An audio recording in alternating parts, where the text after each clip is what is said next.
Hello, hello, hello, YouTube. This is the Vocal Citizen. This is 120 minutes with CABRETTA. We are not going to waste a lot of time. As you can see here in the top left, we have Nick Sanderson on drums and backing vocals. Just next to him is Sean McNulty on bass and backing vocals. And just underneath Nick is the shredder. That's Ian. No, that's not Ian. Not me. That's Zach I almost said Ian Carlisle. Ian Carlisle. It's live. Anything can happen. That is Zach Carlisle. You guys know him. You love him. You love all of them. And then Ian Holder on rhythm guitar and fire-ass vocals. So. Got that shocker. What's up? My wife to the right of me, left of me. Oh, what's up, baby? We'll do a little side kiss. Aw, there it is. That's so great. Pretty much what we're going to be doing today, guys, is, as you all know, CABRETTA is in the middle of recording an album, doing music videos, the whole 9 yards, gearing up for their ultimate album release. And so that is what we're going to concentrate on today. It's just kind of getting into some of the details about their creative process and how they go about some of the technical aspects of what they do. So going to have Jessica play a little sample for us, and then we'll get into the questions. Rip it.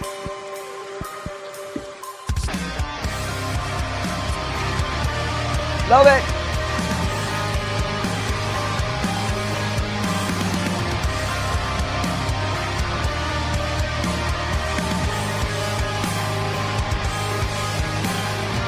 So many conversations that keep us both at odds. It used to be they were the glue. So many complications that had me agitated. You're always aggravated. There's nothing left to do. The decision was made to let it be. Wash our wounds, don't let it bleed out. But you don't want Favorite part. Get it up. It's time to let it walk alone. To let it go. But still you follow me to the edge of the world. Coming to terms that it's a lost cause. But still you follow me down for no reason at all. You follow. Jessica.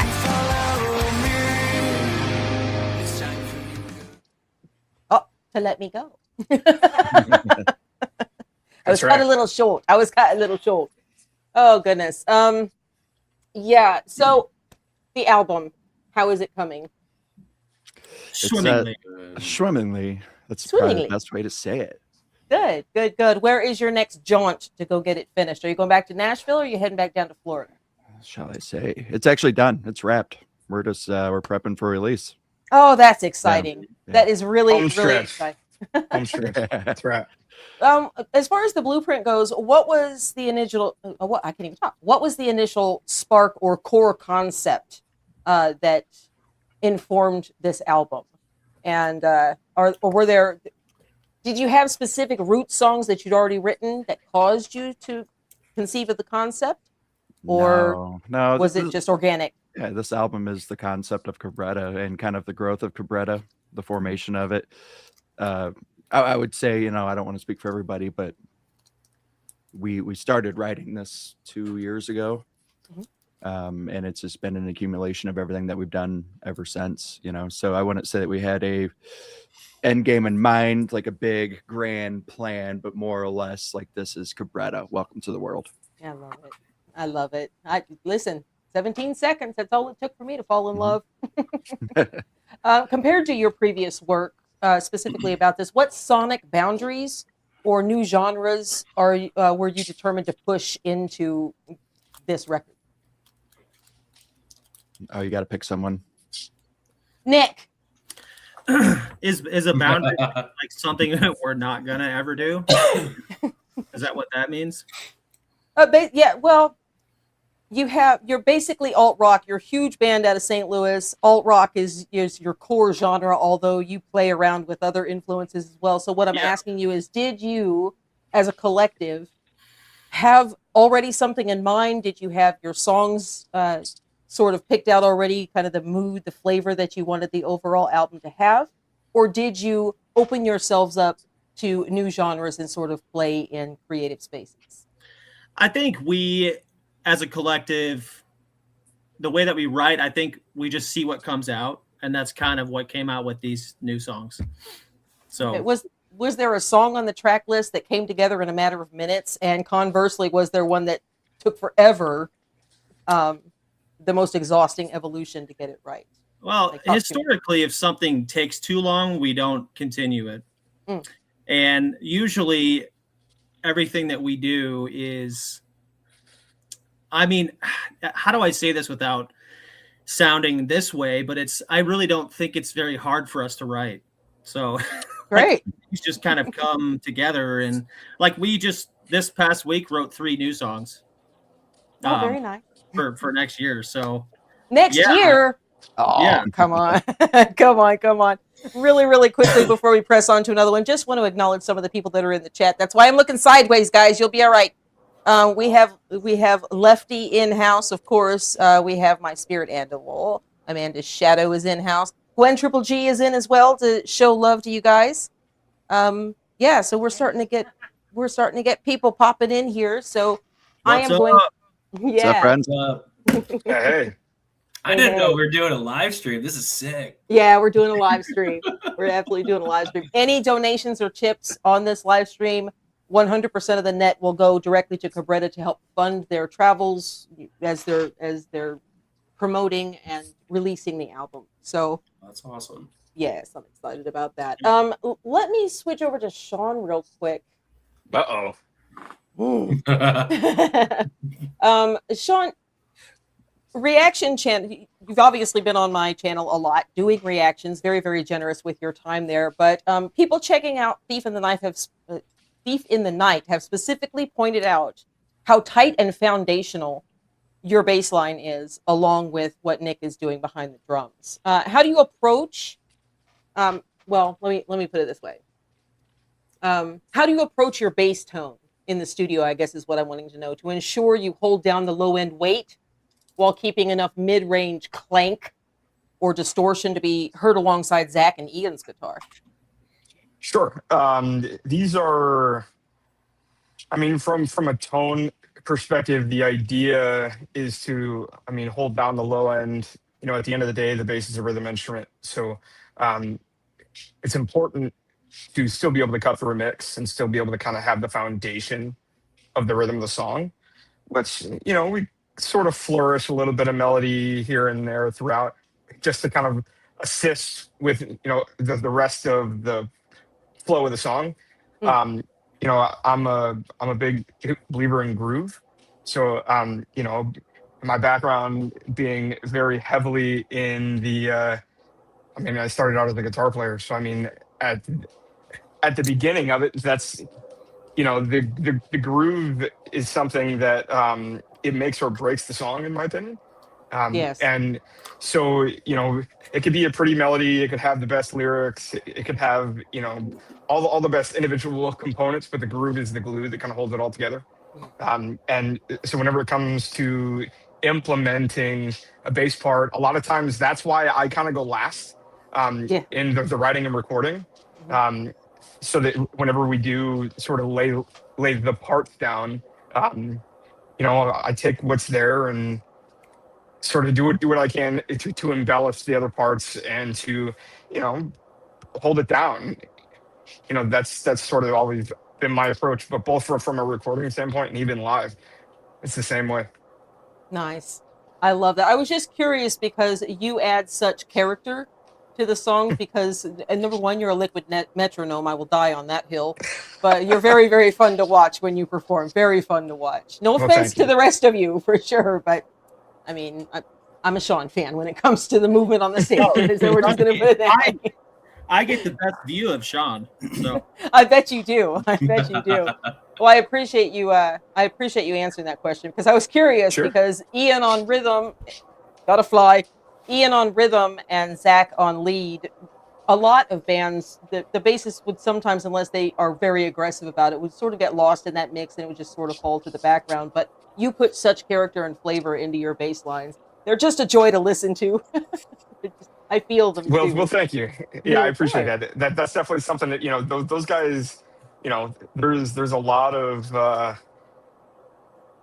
these are big personalities from a musical standpoint that I have to fit in with, and Yes. so I got to try to find my spots where I can. Sure. Sure.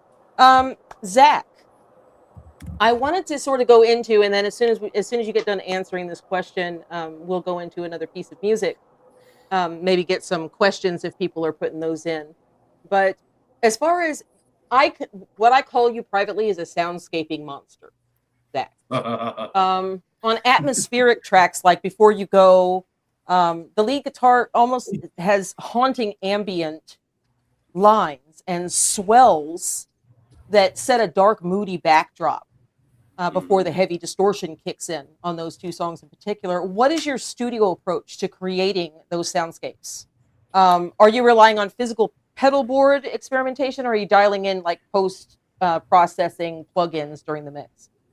So I'll just say this. Anytime it's my turn to record the studio, it's a mess. All of them are going to agree with me because my brain is, even at practice last night, my brain is always going. So I hear things in my head and I want to try them. But the way that it usually goes down is, at least Ian and I mean, we used to get together and at least have a foundation of a song before it actually goes to the studio or in the practice space where we start to actually write it as a group.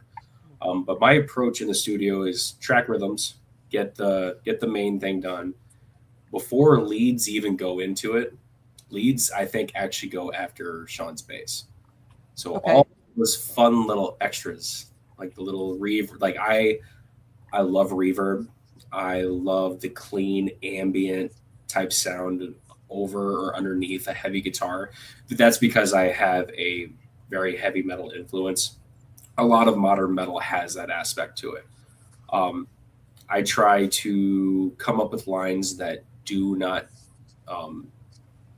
interrupt or intervene with Ian's vocal line. I try to do it to add to the flavor, while also letting Ian be his vocals. And it's supposed to just add flavor. Gotcha. I gotcha. But it's all digital. It's all the way that we record it. It's all digital. Okay. It's all on the computer. We all use plugins. I love it because it's consistent. I agree. The sound quality is fantastic. We all use digital live instead of having to turn around, mess with amp settings for which room you're in. Right. You plug directly into the PA and let the sound man do his job. Makes sense. It's so much easier in my opinion. That's the way I would do it. Yeah. I do want to, because you touched on it, for this new album, and this is for Zach, how did you approach your spotlight moments, like making sure that you got the shredder's rightful spot? Are you aiming for technical complexity or focused purely on a melody that mirrors Ian's hooks? It's so weird. I was just thinking about this just a few days ago. I don't try to look flashy anymore. I think the way that I approach a song is what's going to make the whole entire band and the whole entire song sound the best. It's not one individual person in this band. It's all four of us making something together. And how can we make something together that what we want it to do? Trust me, I'll give a solo every once in a while, but Ian has imprinted this in my brain, and he's 100% right. Does it make sense? Does it fit? And does it do anything to the song? I would much rather give something to the song that is going to give it more feel rather than just me go shred a solo for 40 seconds. Yeah, that makes sense. But there's some lead lines in some of the new songs. I'm so excited for everyone to hear them. I think all of us are, because we've been working our asses off for over a year. Yeah, I know you have. Checking in, he doesn't try to look fat. Gwen Triple G said he doesn't try to look flashy, he just does. So, pick up for you there. Hey, Lefty, stop talking about my damn eyebrows, dude. What did he say? Something about the eyebrows? He said, keep those eyebrows under control. We're going to name him Frickin' Frack. That's too funny. That is too funny. Okay. Jessica, you want to lead in with a selection for us for a moment? She's doing something. That's the majesty of a live. Well, all I have to do is sit here and run my face hole. She wants a red light, and I know what that means, so she can have it all. My dark angel, she wants to fight, and I like it that way, so she can have it all. My dark angel, take me back to the place where we fell in love, back to the place where I knew your heart. There's something in her eyes when she's wearing her disguise. You know she can't deny that she's a creature in bed. She keeps me up at night. My God, her love is insane. I might just take it all. I lost for all that. She wants to fight, and I like it that way, so she can have it all. Take me back to the place where we. You don't get all of it. You have to go to their channel and listen to all of it, or go buy it. Stream it on Spotify. Listen, guys, they are on Spotify. I have pinned a link at the top of the chat for you to go access their entire link tree, so you can find everywhere to go hook up with Cabretta and bug them on their Instagram feed and, torture them a little bit. I Yes. might buy it. I might not buy it. Whatever. Send us DMs. We like Yeah. to hear from the people. So Absolutely. And CaBrettaMusic.com is where you go to get their merch. Like this. yeah. Shirt. That's right. I love my shirt. And my Sugar Bear hat. And Jessica's got a Cabretta hat. And Jessica's got her own Cabretta shirt. The only thing I have to do is get the gorgeous logo that's right above my head. I need to get that shirt. But I'm waiting for chick shirts. Oh, we have a tank top for the ladies. Yes, but ladies who are over the age of 40 don't always like to show their whole arms. I'm looking for them. I was checking with our distributor, like through Yeah. our website, and they don't have them, so I'm gonna have to find them somewhere else. Yeah. But I promise it's on the docket. Yeah. Hey. What did he say? Sorry, I'm reading the chat as well. Hi to everybody. We got 7 people in. 7 people, but only 4 likes. What is going on?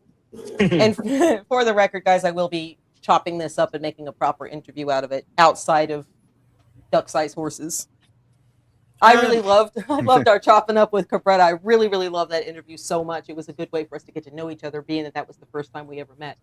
But I really appreciate you guys sitting down and doing this live stream with me, for sure, to get something it's awesome. substantive. So, alrighty then. Everybody, if you're not familiar, the logo above my head is their brand new logo. I love it. I'm a huge fan of this one. Oh, I'm a huge fan of this one. But, We'll keep them both alive for you. no but. What This is a crazy live stream. I am like Lucille Ball in the candy factory right now. You guys say smart stuff. Deb, No pressure. did I show you where at when you bought that shirt? Okay. You guys get Because to hear me do fuss. jokes. You're all right.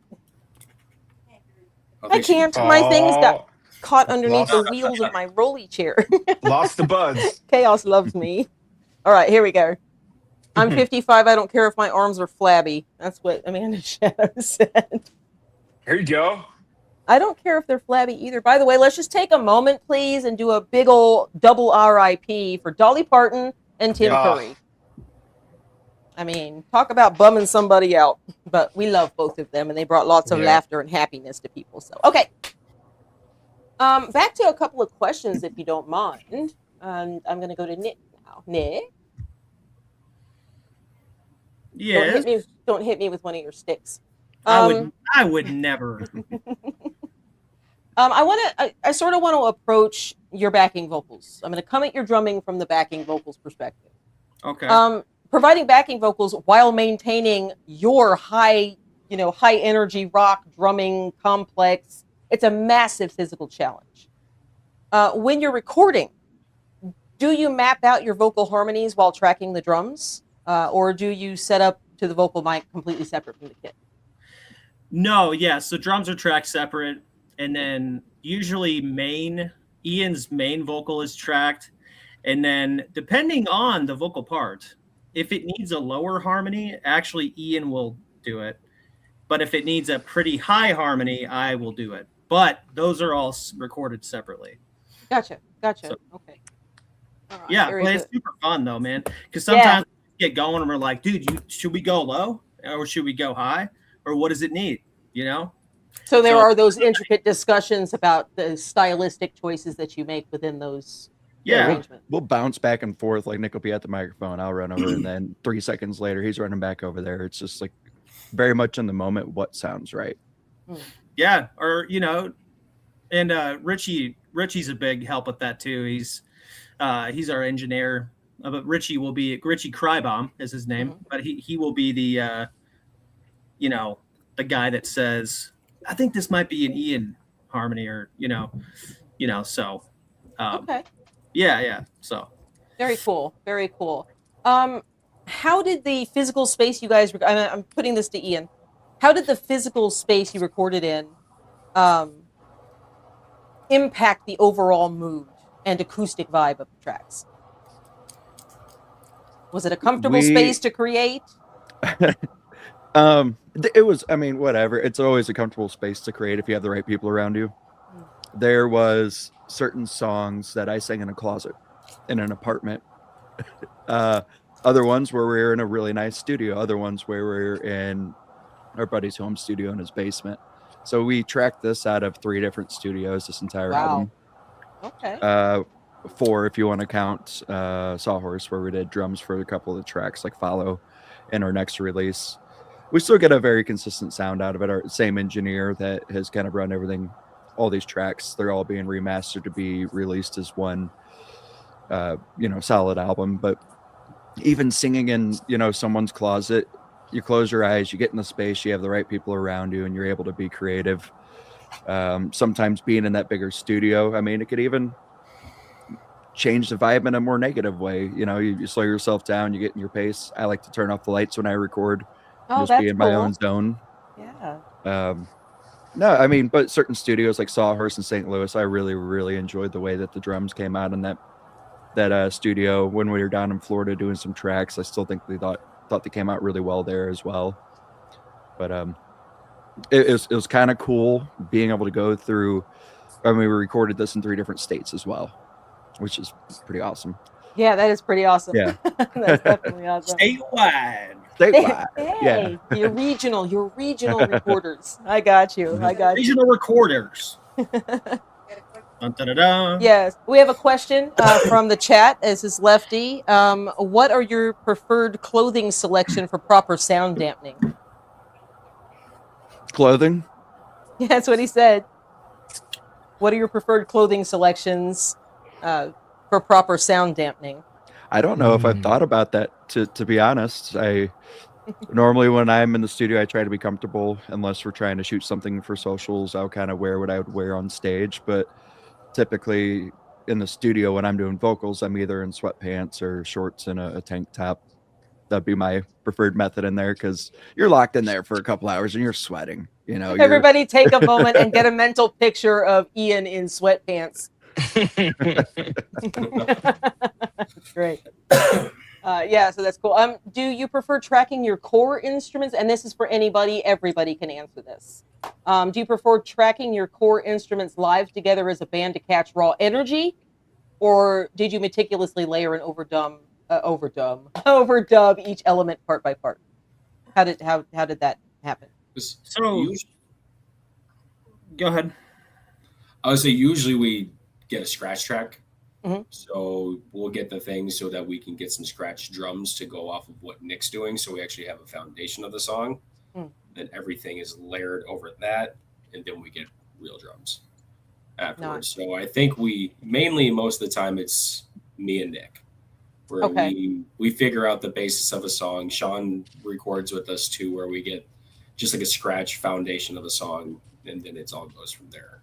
And then we all track individually afterwards. I see. Yeah, normally it starts out where we'll all get into a room, and that's how we sort of demo a track. Is we'll do one live in the circle, kind of play through, and get it down as a rough, sort of a rough draft, and then we go in and over the top of it and start to rip and replace certain parts as we track them. Mm-hmm.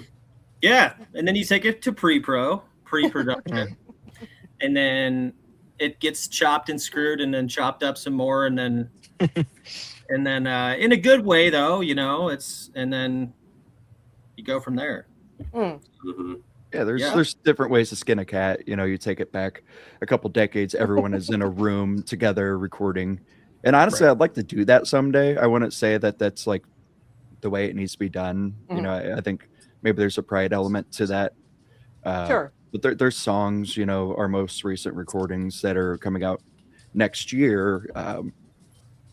While we're in the middle of recording it, we change things. We find another direction to the song that can just take it to a whole nother world that basically, we're like, hey, we found a way to make this different than every song on the radio. We found the way to make this like a cabretta song, and we figured that out in the middle of our session.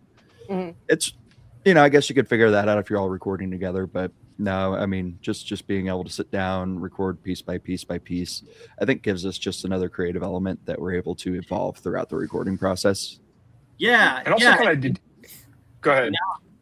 I was just gonna say, now that everything's so malleable for the most part. You have an idea of what you want the song to be, but like the specific change I think Ian's talking about is that happened because we were all in the room, and everything's digital. Since we're in the digital age, we can just literally change it on the fly. Right. So yeah, that's handy, isn't it? Yeah. Well, and a lot of times it depends on the song, right? We have certain songs that are a little more that are sonically raw, so it's more traditional instruments, and we have a certain workflow with that. And then we have other ones that are maybe a little more electronic heavy that we have to do some more programming and really have to spend some real time, whether it's during the production side or even in the post-production side. That really kind of dictates the workflow is how complex is the song. Right. Yeah, some songs it's a straightforward rock song, and then some songs are like, okay, we need some synths in the background here, maybe. We need some keys, or we need some rain, or we need some sound effects, things like that. And those are a little more tedious, so we spend a lot more time. I bet. I'll bet. Like I bet. Yeah. Amanda Shadow, when you perform live, who runs your lights? I think that's half cheeky because she does lights for a living. That's house wherever we're at. Yeah. We don't have someone on the road with us. We're not quite at that part in our career where we're able to pay a professional lighting individual to come along with us. So realistically, it's but the first thing we like to do when we get to a venue is make friends with the sound guy, make friends with the lighting person, tell them what we're about. If you formulate that good relationship, they put on a good show for you. Yes, they do. Sort of retroactively, what we were talking about before that question, did the emotional direction of the album dictate the instrumentation, or did the physical textures of the studio instruments inspire the lyrics? How are you formulating the song? We'll start with Ian. Say that one more time. The emotional direction, the overall, bless you, the overall emotional direction of the album. Did it dictate the instrumentation? Were you thinking more about the emotional tone of the album as a whole, or per song? Were you just thinking about the particular energy of that song, or did the physical textures of the instrumentation itself sort of inspire the lyrics? I mean, tell me how you just pick a song and kind of walk us through that. Yes and yes. Okay. For me to be able to be inspired to write, and a lot of it sometimes is just riffing, improving. Like for me, I have to feel a song. If we come up with something that's really cool, but that just really doesn't have an emotion to it.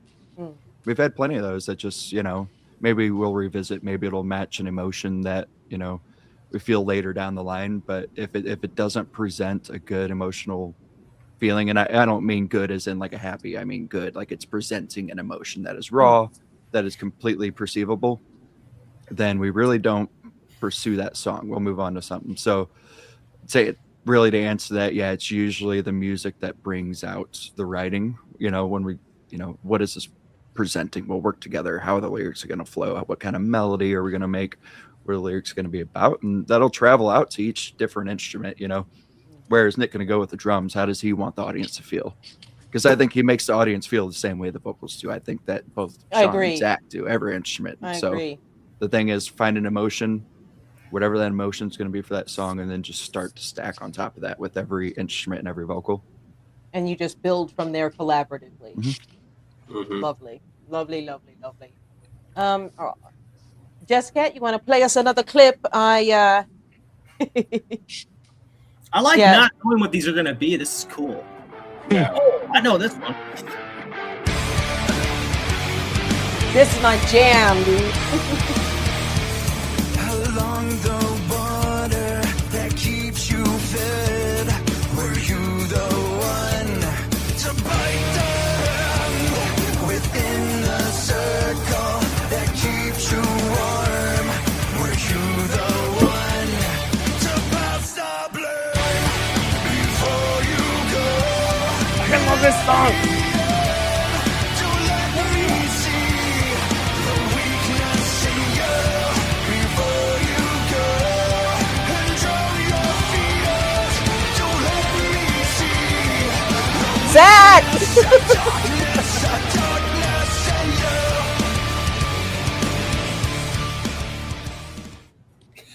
Yeah. Yeah. If you guys are digging these songs right now, just go click the link at the top of the chat. It's pinned, and it'll take you to everywhere you need to go. You guys are enjoying some really great Spotify numbers.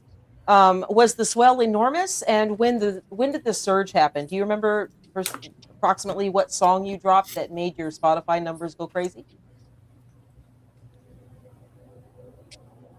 Oh. Ian's speaking and we Oh, can't hear My him. bad. It's been incremental. I mean, everything that we're doing is just a little bit of hard work thrown at it. Every song that comes out is more and more promotion, more marketing, just more getting it out there to the world. I would say Creature is the one that just like really took a spike. Nice. There's a couple events that hit. I mean, Creature just kind of when it came out, it moved so much quicker than the other ones, which was really, really cool to see. So I think that's the first one we saw. Yes, this is something that's latching on to people for one reason or another. We've had another occasion that we actually were spinning our minds on, like why Hanging On, which was our first release this year, had a resurgence in like July. So we're kind of scratching our head. It's like, why is it coming back? End up being tied to like a professional Olympic wrestler down in Brazil that had put it on his playlist. Oh, that's really You cool. know? Yeah. That is really. How did Yeah. you get notification of that? So you're able to see like who's added you to your playlists if you look at Oh. Spotify's back end. Now there's kind of a downside to it. It kind of took off because that individual had passed away. So I think people were moving into his playlist. But I don't know, I think it was awesome that he found some motivation to do his work out of one of our songs. And now he's slightly immortal because you just mentioned him in an interview specific to your music. So see, full circle. Just taking a look at the chat real quick. What up, chat? What up, chat? They love Creature. Yes, they do. I wonder if people think that song's scary. No, when the line "she's a creature in bed" comes in, everybody's like, "Oh, fuck, that's what Oh, okay." Okay. One There it day is. you'll have to let me know. Yeah, you guys, they have got some really great merch. I am wearing their older design before they got the new logo, but their merch is quality. And they've got a lot of great stuff on their website, so go check it out to be sure. And go, you can purchase all their stuff Oh, on also, Apple Music and Amazon. You can go buy it. if you go to the website and you join our exclusive fan club, you can also get your very own Cabretta fan pack. Hey, I don't have a fan pack, you guys. Don't take them all. Give me No, a no, chance to get in there too. We got the supplies. We're good. Good. So yeah, go sign up for the exclusive fan club. We got some updates that come through there that you guys you'll hear about stuff that before it happens, and get yourself a fan pack. They're pretty cool. So go check it out. Cool. What do I have to do to score one of those? You're just gonna send me one? Did you sign up for the fan club? Sign up for the fan club. I don't know if I guess I have to sign up for the fan club, you guys. If I have to do it, you have to do it. How about this? If you show up to the show on September 5th, I was we will give you one. Stop reading my mind, Ian. Guys, if you're Mission Souls fans at all, you know that Jessica and Gwen Triple G and a bunch of people, we were all going to go down to Dallas for the September the 4th show. Mission Souls coming in concert. And that has been shifted because of a travel visa issue. So that means Cabretta, Jessica, and I are free to be there at Red Flag on the 4th. Let's go. Heck yeah. Let's do it. So, Dick. yes, very exciting. We do have a chat question. Let me see. This is from Lefty. Do you double down on song styles because of the public perception, or do you stick to whatever feels right? Like if you know what your last song performs well, are you aching to go in and sort of recreate that magic, or are you just like, it doesn't matter what the trajectory is, we're going to make what feels right? That's what Lefty's asking. Yeah, it's whatever feels right. You know, I mean, we make music for everyone, but we do make music for ourselves, and we try not to put guardrails on anything. So it's whatever feels right, whatever drives the song. I mean, we do strive to try to make every song its own individual song, and to not be cookie cutter to its own degree. You're definitely not cookie cutter. I'll give you that. I'll give you that. I've heard a lot more songs than you guys have because we've seen them live. And holy cow, first time you hear that they're coming in concert, buy the ticket early. That's all I'm saying. It's such a great show. Ian, switching tacks, I've got a question for you. In a 4-piece band with a massive wall of sound behind you, the rhythm guitar has to lock perfectly with the drums to give the chorus its punch, right? When you record, are you tracking your rhythm parts live with Nick to sort of capture a natural groove? Or are you precision laying down to the grid afterwards? Are you just doing precision layering? You know, I used to track guitar before Zach came around. You know, Zach is just a much better guitar player than me. I'll put it that way. He's tighter than the way I play. I put my focus a lot into vocals, into writing, and we kind of have a thought process. We're in the studio. The best person at the job should do the job. So, you know, I'll still write on rhythms. We both write, but like in the studio, I think let's put the best person for the job out there and get it done. So normally, yeah, in the studio, it's Zach attacking that for us. Zach attack, dude. Zach attack. But what we do in the studio is after we record something, we find because a lot of our songs are recorded on a 7-string now. So I play a 7-string live. Ian plays a 6-string. So we find a way to make sure that it can work for him to give us a low guitar and a high guitar to even fill it more sonically, and then along with Sean's low bass. So in my opinion, I think we found something that has worked for all of us. Tracking something in the studio, and then Ian doing his thing with a little bit higher guitar, but we find something that works. Taking a little extra inspiration, huh? And we have different styles of playing too, but they complement each other in so well you wouldn't expect it. We have, you know, some of the same inspirations. We have different inspirations. We both learn to play guitar in different ways. We have different things that we like to see out of what we write. But for some reason, they still mash together, even if he's out there recording it. And I don't like if it's a song that we weren't planning on having a second guitar and he still records it. It still feels like it's in my style when I go to play it live. Right. What, Jessica? Oh, looking at the screen. We need a Zack Attack action figure with eyebrows that move. Hey, don't say that. Stop talking about my don't say that. That's amazing. We'll have a little bit of a like a lever, like a nutcracker thing on the back that whenever you pull the lever down, his eyebrows pop up. The last live stream I had to cover them. He did. He went and got Post-its and cut the Post-its and put the Post-it sticky side over his eyebrows. He goes, "Stop talking about my eyebrows." That's so funny. Nope, that's immortalized now, man. It's now your shtick. It is your shtick. Wiley Miller is in Hawaii, and he has just popped into the live stream. What's up, Wiley? What's Wiley. up?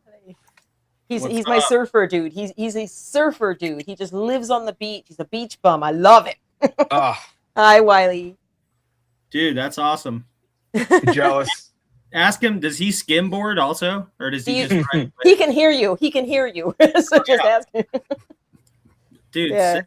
Do you skimboard or what? Tell us, Wiley. Everyone wants to know. We're All the things.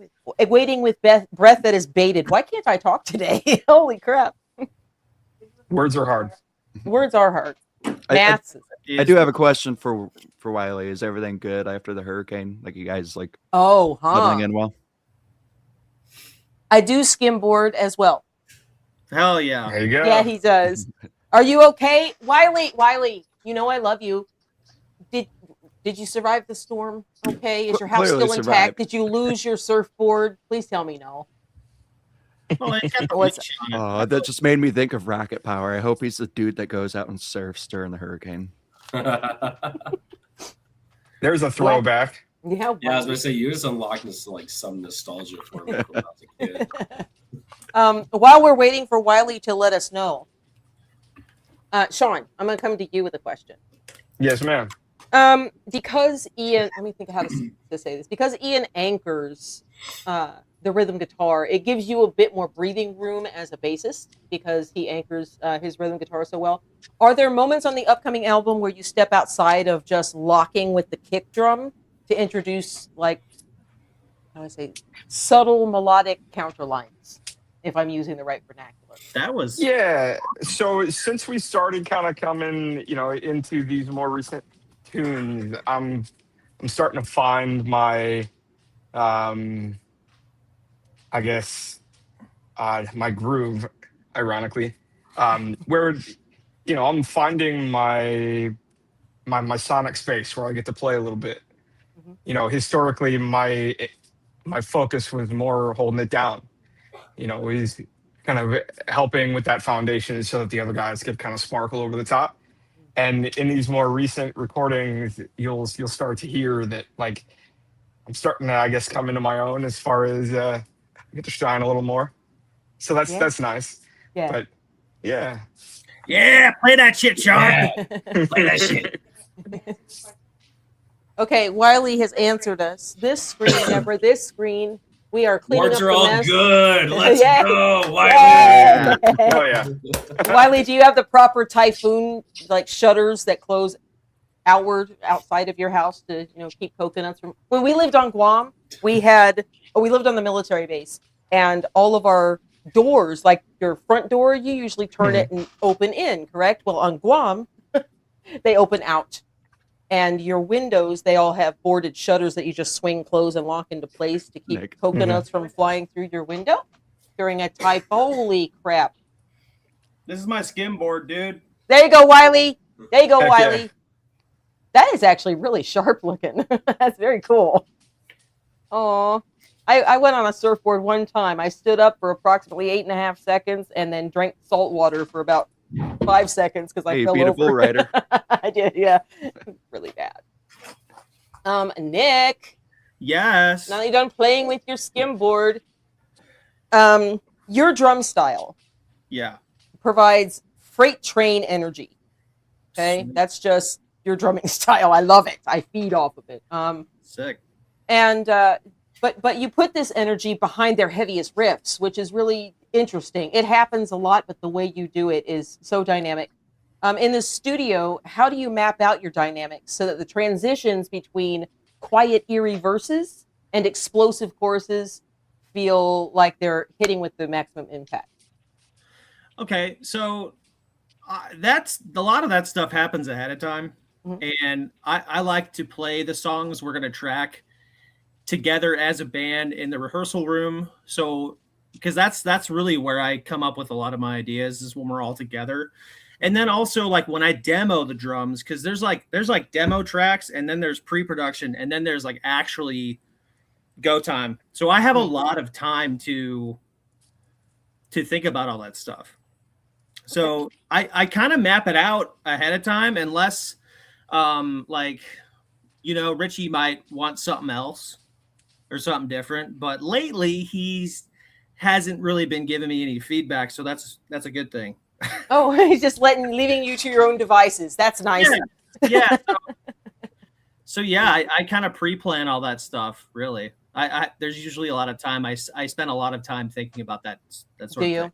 Different So- patterns, different fills, stuff And like that. sometimes I don't. Sometimes I mean, because if you overthink it, you're not gonna. That's not good. So, you know, I just kind of play what comes out of me, but at the same time, I don't know. It's hard. It's kind of hard to explain, but Sure. but a lot I of thought that was good. yeah, a lot of that stuff is mapped out before that. So Yeah, right on, right on. M. Oh, okay. Yeah, there. I do have those up. Yes. 19 inches of rain. Holy cow! Man. whoa, That's gnarly. Yeah, that's crazy. He did board up your windows. Good man. Good man. Let me see. Oh, here's a question, oh, and I'm going to give What's this. up? Oh, I'm So gonna that's give, live. who is Cedar it? Valley Live. Oh, hey, That's Leah from Cedar Valley Live. it's Leah. Hi, Leah. How are yeah. you? We've been having a grand old time. Yeah. I have. I don't know if they have, but it's okay. They're trapped. It's been a blast. It's always a good time. Blast. Ian, let's wake Ian up. What? Hi, good morning, Ian. Good morning. It's morning in my it's morning where Wiley is, I think. Is it morning where you are, Wiley? I can never remember. Lyrically and vocally, Ian, tracks like Hanging On and Before You Go dive into really raw human experience. Okay. How do you handle the emotional tax of tracking the vocals in the studio? And does your guitar playing act as a grounding mechanism while you sing? It does. I mean, to answer the second question first, I mean, I struggled for a while. Certain songs I tried breaking away from the guitar to be a little bit more crowd interaction. And I found myself struggling, actually just focusing solely on singing. It frees a part of your mind to kind of wander a little bit, and it goes places. But I think, yeah, I've gotten a little bit better at that. But playing guitar, playing rhythm definitely grounds, keeps you tighter to the music. But in the studio, I think when you're recording something, you've gone through it so many times. I would venture to say that I'm a little bit numb to it by the time that I'm recording. Fair it. enough. Songs kind of start out, kind of as Nick was saying. I don't think he used these terms, but it's kind of let the muse do the work. I let the feeling of the song bring out what emotion it wants to, what lyrically it wants to. And then I just start diving into whether it be things I think about or, just experiences from the past. I don't find them taxing me, though. I think it's a little bit more of a relief thing. It's getting things out. Maybe the world doesn't know exactly what it is, but, to me, it's maybe saying something that you never had the strength to say out loud. Sure. Yeah, it's like a pressure relief valve for yeah, you. Yeah, but it's fun. Sometimes in the studio to bring out the emotion, you can tap it. Or if you're live and you're just really feeling, you can tap it just to bring out that raw emotion and kind of give the energy that the song's supposed to. There's times where we're doing if only. And usually by that time in the song, I'm just sweating so bad that I've had people come up to me and ask if I'm okay because they thought I was crying. Yeah. and, and honestly, I do a little talk before that is emotional. And that stopped me up a couple times. But typically when people say that, my eyes are closed because I'm just sweating so fucking bad. Well, you can blame it on one thing, but make it appear to be the other. Look how she's crying because he loves the song so much. Wiley says, Wiley's got a question for you guys. What is, and we'll go around in a circle. What is the biggest influence musically? What biggest influence musically that the band has? So I don't know if he wants that on an individual basis. So go through and list if you want to, but if you collectively have one, maybe I know that you often compare yourselves to sort of Breaking Benjamin and 3 Days Grace. Are those as a group influences for you? Do you try to stay sort of in that framework and then build out to be Cabretta? How do you work? I think it'd be best if we take it individually. Sure. I know we're compared to some of these bands, and some of them are big influences to a lot of us. If you look at Breaking Ben or 3 Days Grace, but I Mhm. think our true mentors or our true I don't know, it probably comes from childhood, things you listen to. Like I listened to Kansas as a child. I listened to Aerosmith as a child. I think they play big roles in it. Never have I once tried to say I want to sound like Breaking Benjamin or anything No. along those lines. You know, Yeah. those influences may just pop out, but Sure. And I certainly wasn't trying to compare you to, because you don't sound like Breaking Benjamin and you don't sound like 3 Days Grace, but the vibe factor, Mhm. the adrenaline shot of the music, and then very soulful, mournful, sometimes angry lyrics. Yeah. You wash people with emotions that don't always match the music with your lyrics and with your vocal delivery. So I was just curious, like what inspirations you had to sort of sing in that style, to play drums in that style. You know, how do your influences inform your musical choices as a band? I guess I should say. I think we all, as a band and as friends and musicians together, we're all influenced by different bands. Sure. Different. It's all, we might share some, but we might not. There's a lot that just kind of goes into everything that we do. So, Sure. yeah. Well, bear in mind, I'm not a musician, so I don't understand how any of this works. And I wrote these questions, so if they're dumb, oh well. No, I think these are great questions. Yeah. I was What gonna is- say, like, oh, I remember thank like you. first joining the band that reminded me the most of what, like, that first practice I walked into. Mhm. Bush. Definitely like Bush. Heavy Chevelle. push. Chevelle. Like 10 years. Yeah. Is kind of what it resembled of. But the more that we've written together, I'm going to add on to what Nick said. We all each have our own influences. Mhm. We have now all added those together, being our own individual instrumentalists, and come up with a Cabretta song. I don't think whenever I'm writing a song anymore, I don't try to sound like anybody else. Mm. Yeah. It is really weird. When I write songs now, I write songs based off of how Nick is going to drum sometimes. I base songs that I write off of how Ian, like, I can hear Ian singing vocal melodies off the things that I write now. So I think it all just comes with what he said, like Kansas. I grew up on like Stevie Ray Vaughan. Not one single Cabretta song sound like Stevie Ray Vaughan song. No. Well, But and like, I know.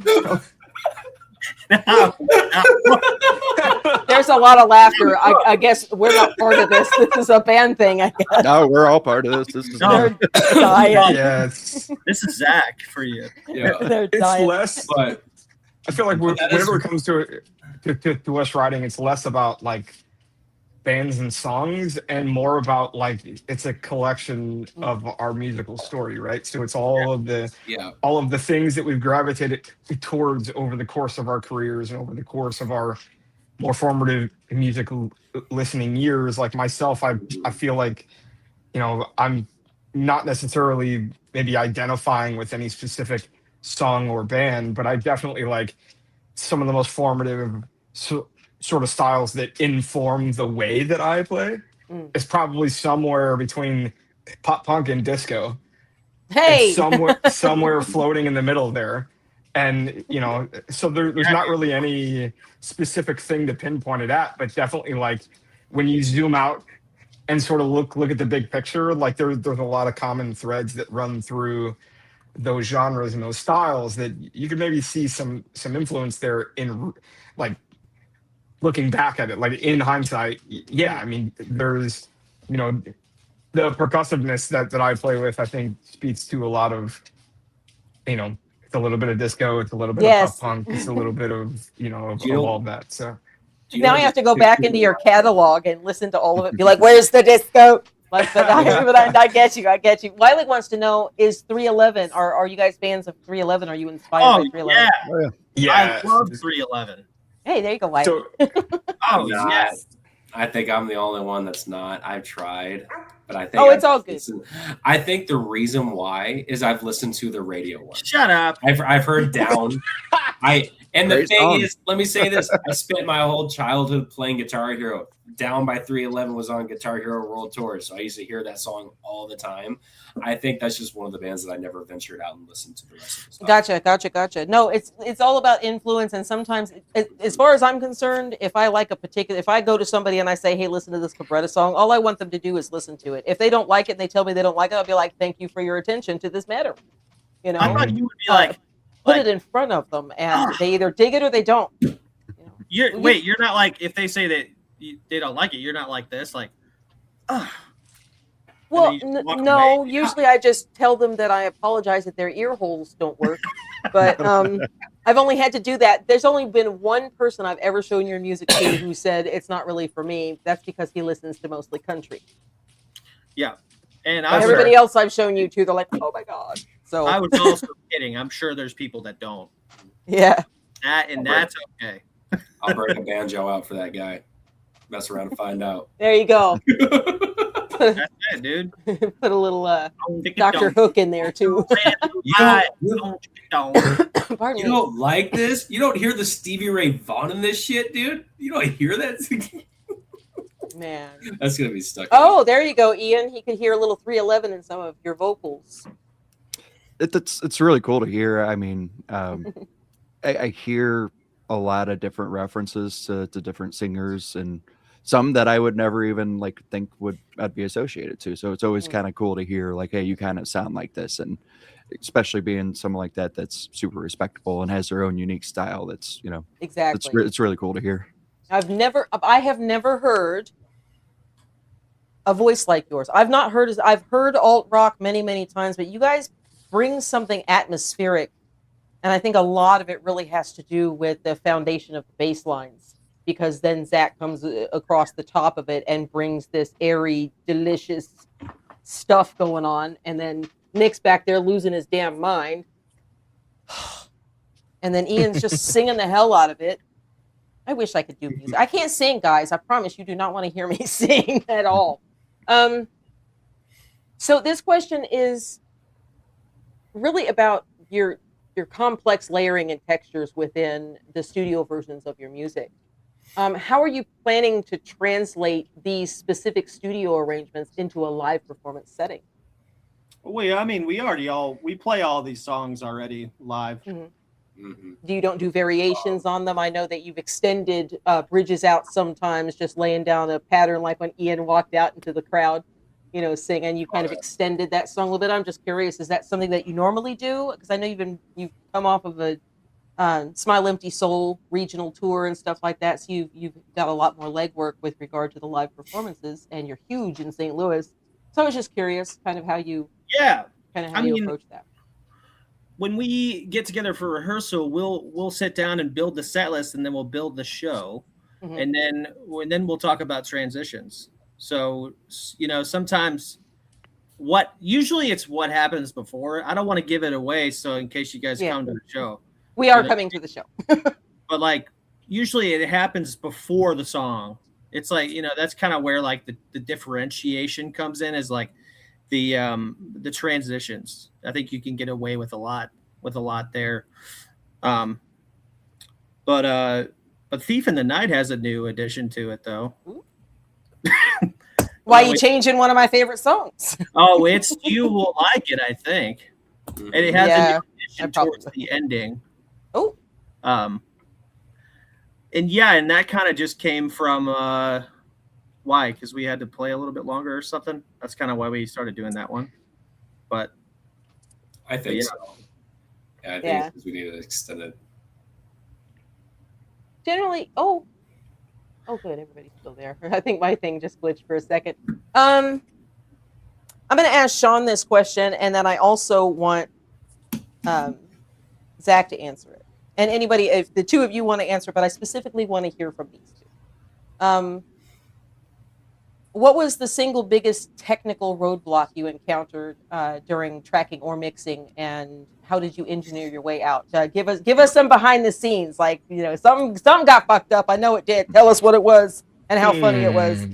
Like, because you surely you ran into roadblocks and glitches or creative, Well, I mean, one of the beautiful things about the way that recording technology is now is the things that historically would have been, issues or roadblocks or things that,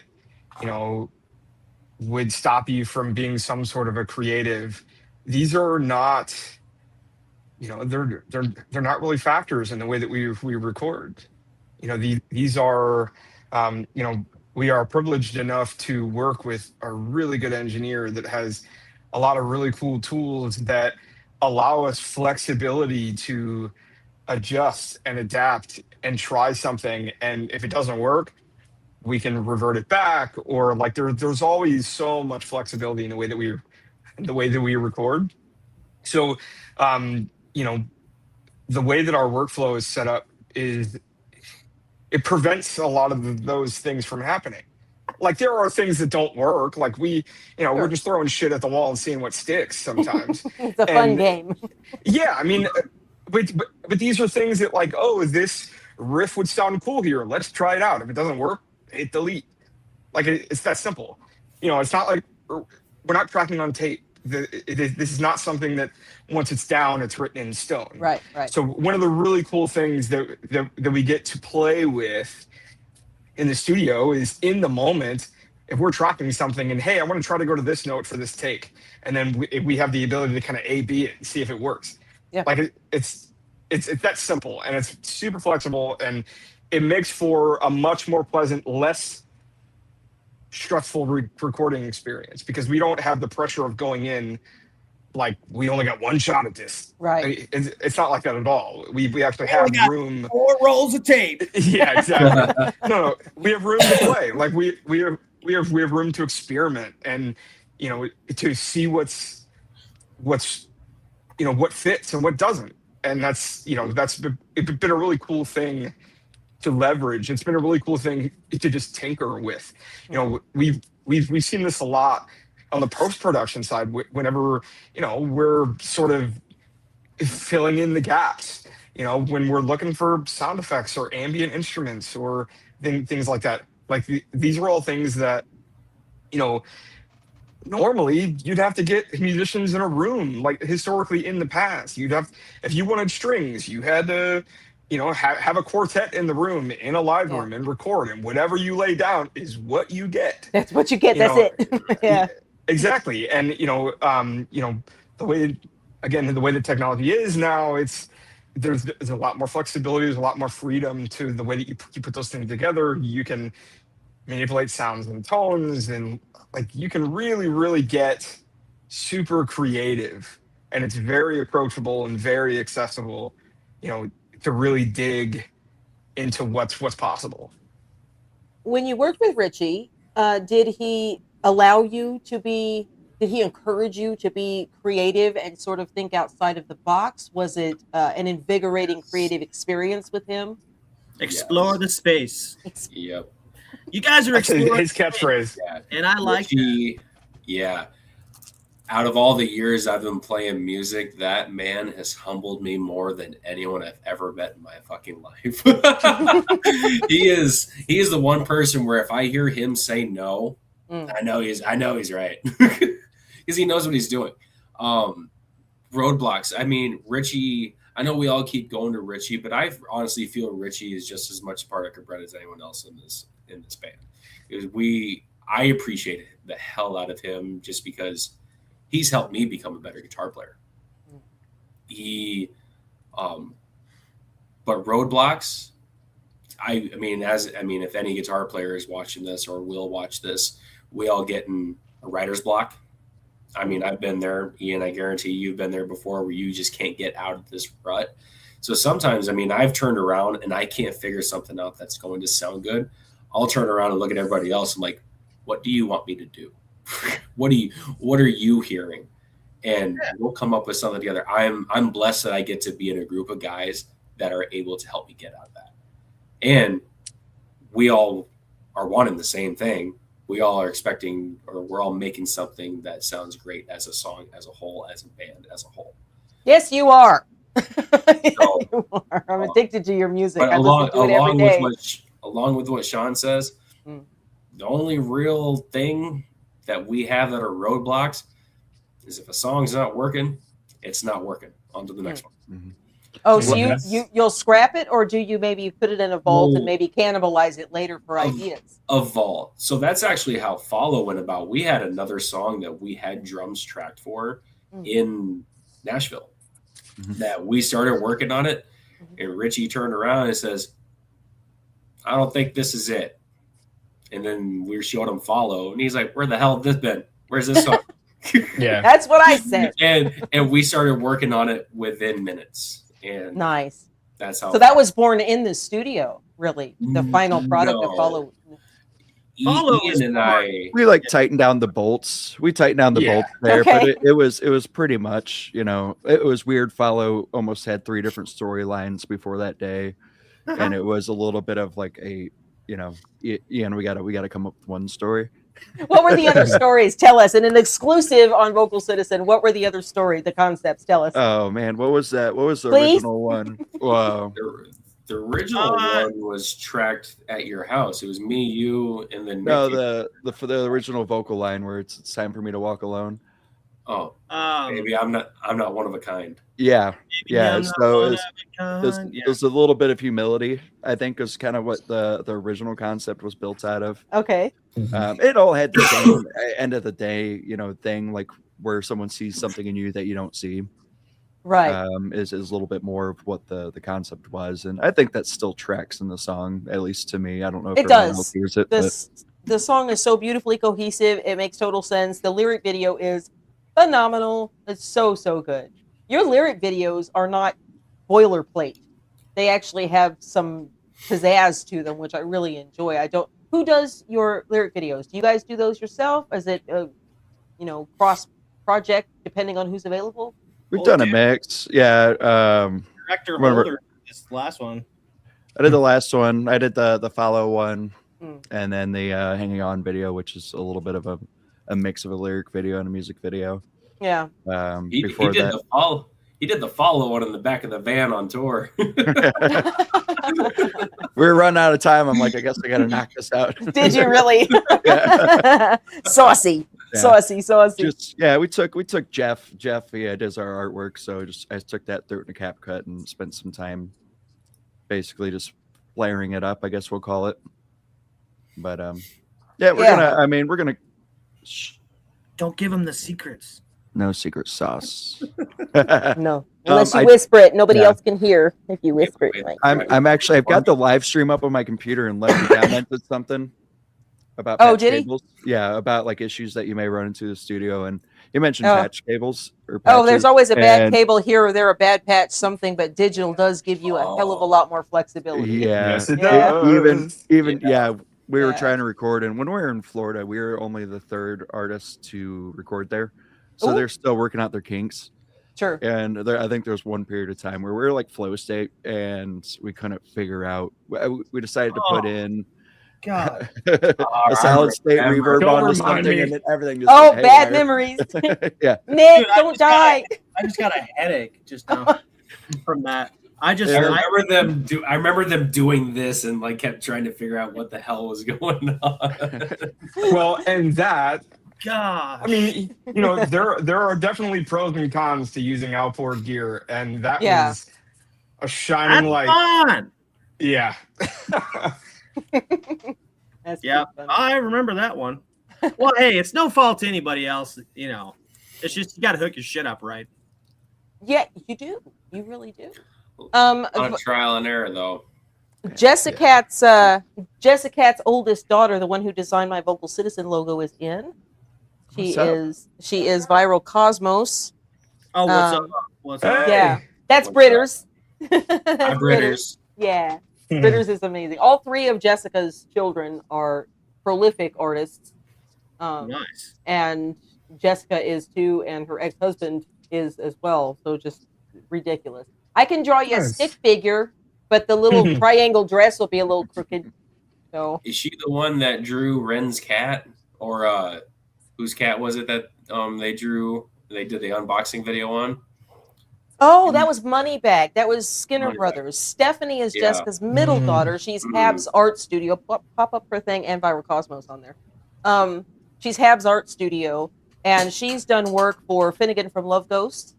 She did a taxi flying through space, and she's there you go. Boop, boop, boop. Nice. A little closer. Nice. Yeah, Yeah. Hab's art studio is the name of it, and Did she draw herself too? she draws, she paints, she does commission work. Did she Nice. draw the picture on the business card? Oh yeah, that's her artwork. That's sick. Yeah, she did that of herself. Dang, And dude. Britters is a crazy artist as well. Our whole house is full of the artwork of Jessica and her offspring. Very cool. I have a few paintings. The Night King one I did is the one I'm most proud of because of the texture and contrast. But outside of that, Amanda's Shadow, you said you're dumb. I know, but I love you anyway. Okay? Hey, we're all a little bit dumb. Yeah, we are. I'll join you on that boat. Yeah. Jessica, I am in the mood to hear Over or Sugar. Can you play us a little sample of that?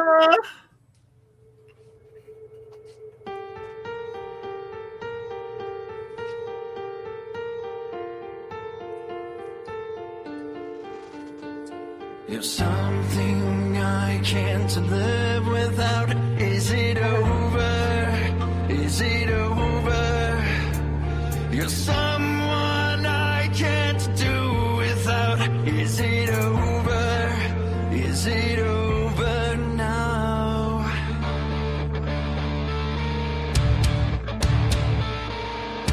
I love this song so much. Oh! You see the poll on the screen, guys? Yeah. I'm sorry that I wasn't there for you. I was drowning in the deep. I'm sorry that it's over now. This is almost like a reverse wave sort of feeling to me when I hear it. Like the way a wave will back swell before it crosses. Fighting, why do I know it's over? I know I left you behind, but I'm still thinking rewind. Maybe it's over. It's over now. Oh, we should just listen to the whole damn thing. I can't help it. If Only is the first song I heard, that's the one I almost always go to first because. We got to say bye to Wiley. Oh, we Peace gotta say out, bye to Wiley. Wiley. He's going to he's climbing for coconuts, and he needs some fresh ones. Is that what he just said? Mahalo, Wiley.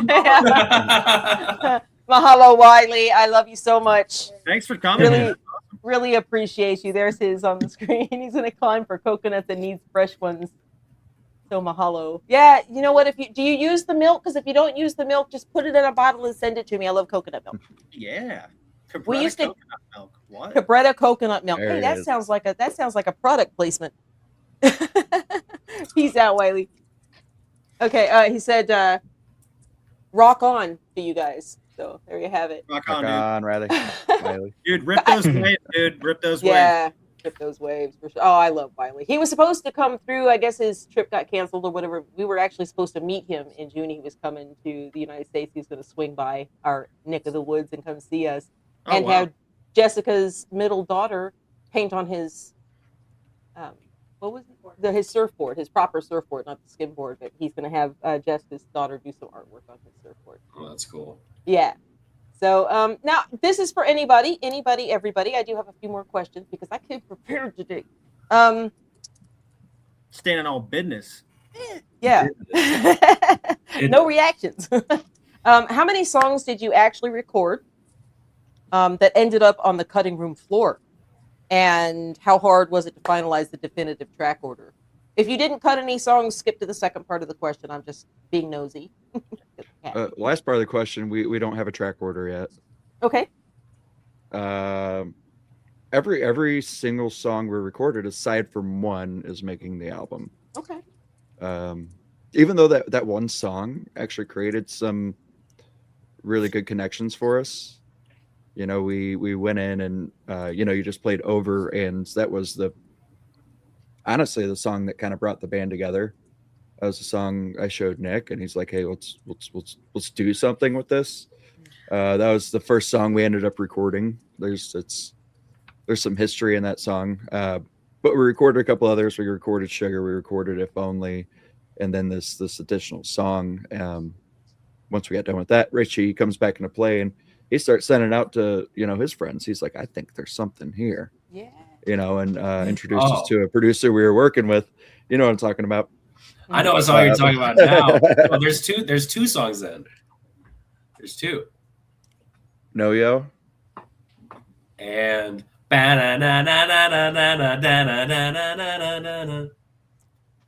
since they're clearly not talking to us, I'm just going to ask my VocalCitizen people. do Do you think it's nice of them to just tease us like that and Yeah. not give us a, you know, just saying I think we'll release it one day. a little I think, sadistic? I but think that's so okay. too. That song has way too much potential for that to. Well, Maybe. I mean, we use the phrase of putting it on the shelf, right? So we'll write it and mess with it, and then once we've reached a certain point with it where we hit a wall or we're kind of not ready to move further with it, we'll sort of pick it up and set it on the shelf and move on. Sure. And then, you know, we'll circle back to it in practice, or we'll, you know, Zach will start the riff and we'll just kind of jam it or whatever. And sometimes that's how it comes back. So, I mean, really a lot of our songs sort of start out that way. So the writing cycle is pretty long on a lot of it's because, you know, it usually we work on it a little bit and then we don't touch it for a while, and then we work on it a little bit more and then we don't touch it for a while. Yeah. Y'all know what song I want. I know. What? But Hang on. Wait. What are we missing? Y'all know what I want. Well, yeah. Well, you know, and I want All in good time. I'm gonna say that one know. out. Are you talking about Glass? Yes. Yeah. Okay. I would like Yeah. the golden. That's a No. specific example of something we've had written for a year and a half, has so much potential, but we can't figure it out. Can't figure it out. Yeah, and it's honestly, I wouldn't compare it to If Only, but the message and like the pain inside of the meaning of the song Yeah. is just as equal. Oh, that's great. So Oh, I can't think, wait. yeah. So I think on my end, it's one of those songs that like we're gonna do it right or we're not gonna do it. Mm. I agree. Right. I think it's a key thing, and I think we need to listen to the thing that Zach made for it. That's new. I absolutely love my audience, how they're just talking in code and, you know, not really articulating what they mean. So they're just dangling the carrot, but never intended to lower it enough where we can grab it. There's 9 songs. Just 9 songs kidding. on the album. I'm just giving you a hard time. Well, there's always a happy accident during studio sessions anyway. What was there a specific mistake or bleed through mic or random studio noise that you actually decided to keep? Yes. Woo! Tell us about it. Yeah. Go ahead. Can. Go ahead. Happy accident, go. Well, this is not coming out this year though. This is a song for next year. I'll wait. This is a song. You've heard the song live. You've heard us play this song a couple times, and we took it to the studio. Okay. Yeah. And Yeah. No, Okay. yeah, is that what that's what we're talking about, isn't it? Yeah. Which one are you talking about? Say Come the on, name. say the name of it. Yeah. Are you okay with that? If you play it live already, then No, we people don't know play it it. anymore. We don't play it Yeah, anymore. we don't play it anymore. And then it completely changed in the studio because something happened in the studio. But I will let Zach. Okay, yeah, tell us the story. Don't give me blue ovaries. Give me the whole story. This was Florida. I'm not. Yeah, this is in Florida. Okay. I don't want to say the name of the song. No, you're good. You're good. Yeah. Come on. We will promise you that this song will be released in spring of next year. Nice. And we will also promise if you don't like it, you get a money back guarantee. Hi, Choo Choo. Hi, Choo Choo. Thank you for coming in. I see you. Yeah, this song. man, I mean, it is. This song is all that I wanted out of a song. That's just what I really wanted. Jackass. I mean, it honestly is. I mean, we've had like 3 or 4 different renditions of this song. We like this is one of those like I remember the last rendition we had of this song. And we're like, oh, this is really fucking sick. And then we went into the studio with it because we went into we started doing pre-production for it. And I think all of us could kind of tell is like this isn't there. This just, at least in my opinion, I was like, I'm not feeling what this song is supposed to be making me feel. And Richie turned on this guitar preset. My favorite thing is just the high reverby thing, where it's just like all space and ambient. And I played this thing, and out of nowhere, I would say we were doing this for an hour and a half. Oh yeah, we came up with something so cool that I mean, all of us were joining along with it. I had goosebumps the entire time. Ooh. And the next day,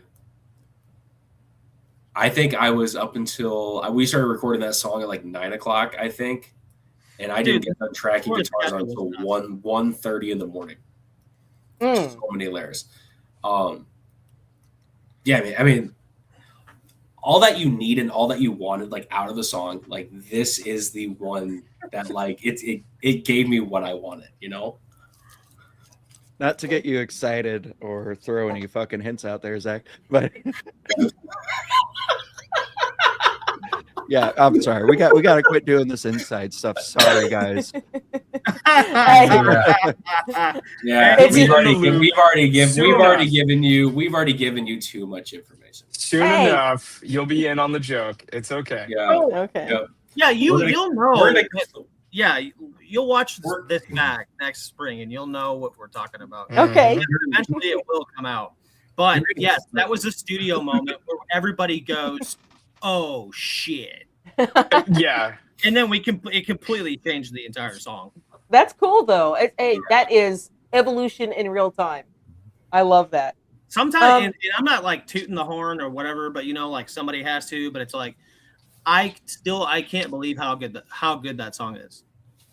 Yeah. Well, you won't name the damn song. You won't hint the damn song. You haven't released the damn song. So blue ovaries. We got a blue ovaries moment. All in good time. Sorry, I just can't say the name of it. I'm just giving you a hard time because it amuses me to do so. That's all. Yes, Zach, you are playing into a little game, Zach. Twirling my proverbial mustache. I don't have one. I'm old, but I don't have a mustache. I do. I barely have hair on my head. Are you kidding? Zach does, and then he shaves it off, and then he has one. You're talking about mustache? Oh, yeah, there you go. Listen, all of your facial hair and head hair is on point. Like, to me, don't anybody get mad at me. Sean's got the best haircut. The best.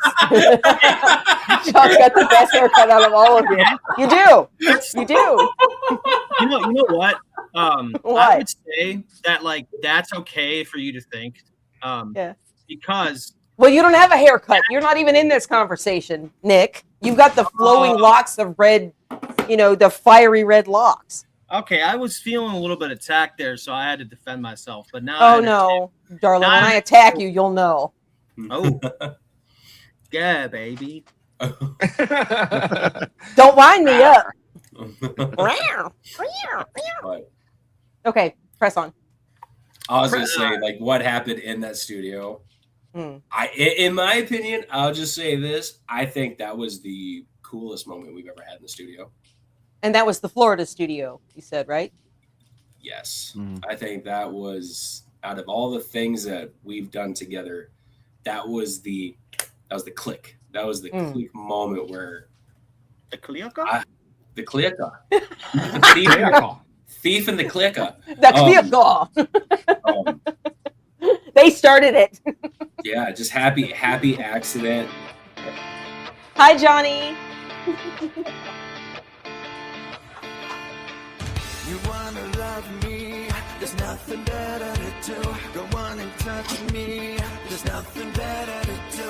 Go on and break me down. There's nothing better to do. There's nothing better to do. You wanna fight me? There's nothing better to do. You wanna kill me? There's nothing better to do. You wanna break me down? There's nothing better to do. There's nothing better to do.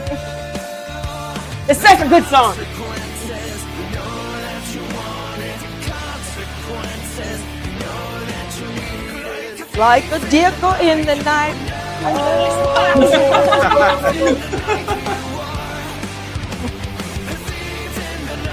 God, your drums in this, Nick, are so wonderful. So good.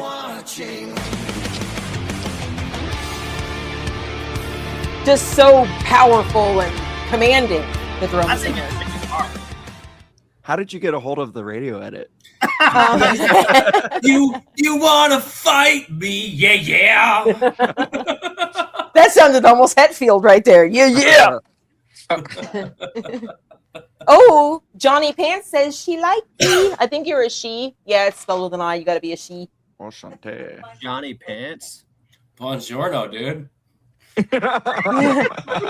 that Johnny Pants? Do we say Pants? Why are you attacking my audience?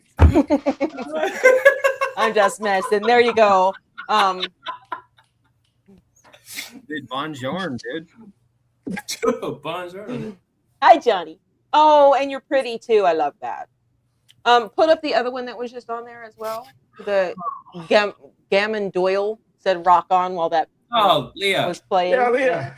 Yeah. Yeah. You gotta love it. You gotta love it. If you guys have any, whether they're technical, live performance, regional tour, what they have upcoming, if you have any questions for Cabretta, now is the time. Yes. I promised you on the thumbnail 120 minutes with Cabretta, and we're right up against the 90-minute mark. So if you have questions, put them down in the comments for us, okay?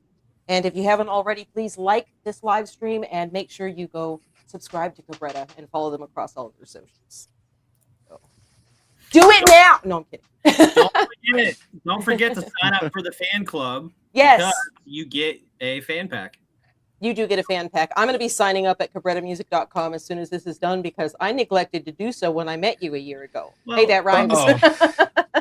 Deb, you can sign up for the fan club, but I feel like you're already like an honorary member. You know what I mean? Mm-hmm. But we can't sign you up. You're for you. I'm going to put that on my CV. Do it. I'm officially a bona fide member of Cabretta. I'm just in the one in the background going like this. Anyway. Well, I said fan club. Oh, fan club. Yeah. Honorary fan club member. No, you can demote me. That's fine. Damn, you just pop a fucking balloon. crushed her soul, dude. Oh, What dude, the sorry. heck was that? That's what diecos do. Anyway. Oh, I'm sorry. Did I say that out loud? Yeah, you did. Dude. Okay. I have a couple more questions, and then we will maybe throw up one of the videos for people to watch. Ruh-roh. Come back. Rip into it. Some video roulette. Video roulette. Well, we can do any of the lyric Forgot about videos, or we just do Before You Go, but everybody who's been on my channel has seen that video so many times. Everybody's seen the hanging on video. There are new people in the room who haven't seen it. So, okay. Johnny Pants. Yeah. Nick got sticks. There you are. I see you. Nicky Oh Sticks. yeah, I was in the chat, guys. I Sick. see. And so is Zach in the chat. Okay. Oh, I already asked that. Okay, I have one question left. I wrote them down because I'm smart. Actually, I have two. Why do I have a hair in my mouth? No, that wasn't the question. That was not the question. That's a good question. Thank you. That's a good question. Yeah, I don't have an answer for you though. Is why. I don't know. There's a fan right there, but I'm not really doing a lot of moving around like I normally do, so I don't understand why there was unauthorized landing on the tongue strip. I don't get it. Of Did the you hair. say fan? Fan. Did you say fan? Okay. I Speaking thought of fan, Oh, I wanna circle back to what I said earlier. okay.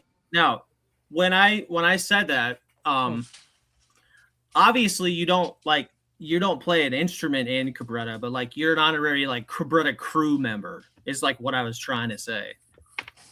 Okay, so I wanted to smooth that over because I didn't want you to go like be all mad at me and stuff for saying that. I'm never all mad at anybody. Okay, He's backtracking. But absolutely.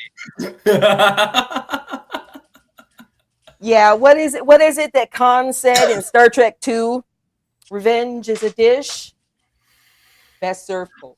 Cool. Yep. I'll get you back, Nick. You're all right.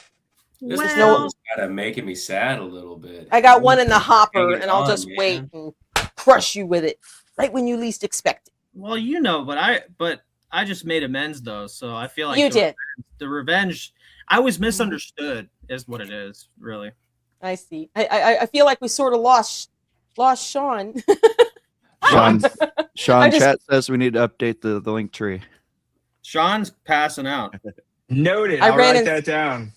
Oh yeah, your official YouTube channel needs to go in your link tree. That's what Johnny Ruh-roh. Hans is saying. So yeah, I will yeah, be yeah, sure yeah. to update that. Thank you very much. You see, we're interactive customer service over here on VocalCitizen Beats Cabretta. So that's how that is. Should change the picture on it too soon. On what? Your channel? Look, man, I just work On here. the link tree. So you pretty much did a digital in the box workflow on this album. Is Mhm. that correct? Did you lean into hardware or any analog gear, or did you just keep it just for efficiency's sake? Did you keep it mostly digital? I used one piece of analog gear. Yeah, I mean, we actually tried quite a bit of analog outboard gear, but I think the few times that we did, for the sake of flexibility in the production, we ended up actually circling back and keeping it all in the box for the final production. Okay, I was just curious. Just a little random thing going. Yeah. What kind of signal chain or microphone setup did you rely on to capture the emotional grit / clarity needed for the vocals? It's always a battle. If I get in the booth and it's not set up properly, I find myself just not being able to get into it or not being able to hear myself clearly. I always just need like a medium room reverb, a little bit of a compressor, not too hard. And then an EQ that kind of brings out the high mids. There's like a unique part in my voice that if I can't hear it, and a dry signal through a microphone is not what you're hearing through your actual ears. You have Right. to bring everything up, So if I hear myself through a dry microphone, I have an extremely hard time singing because I'm not hearing what my true voice is.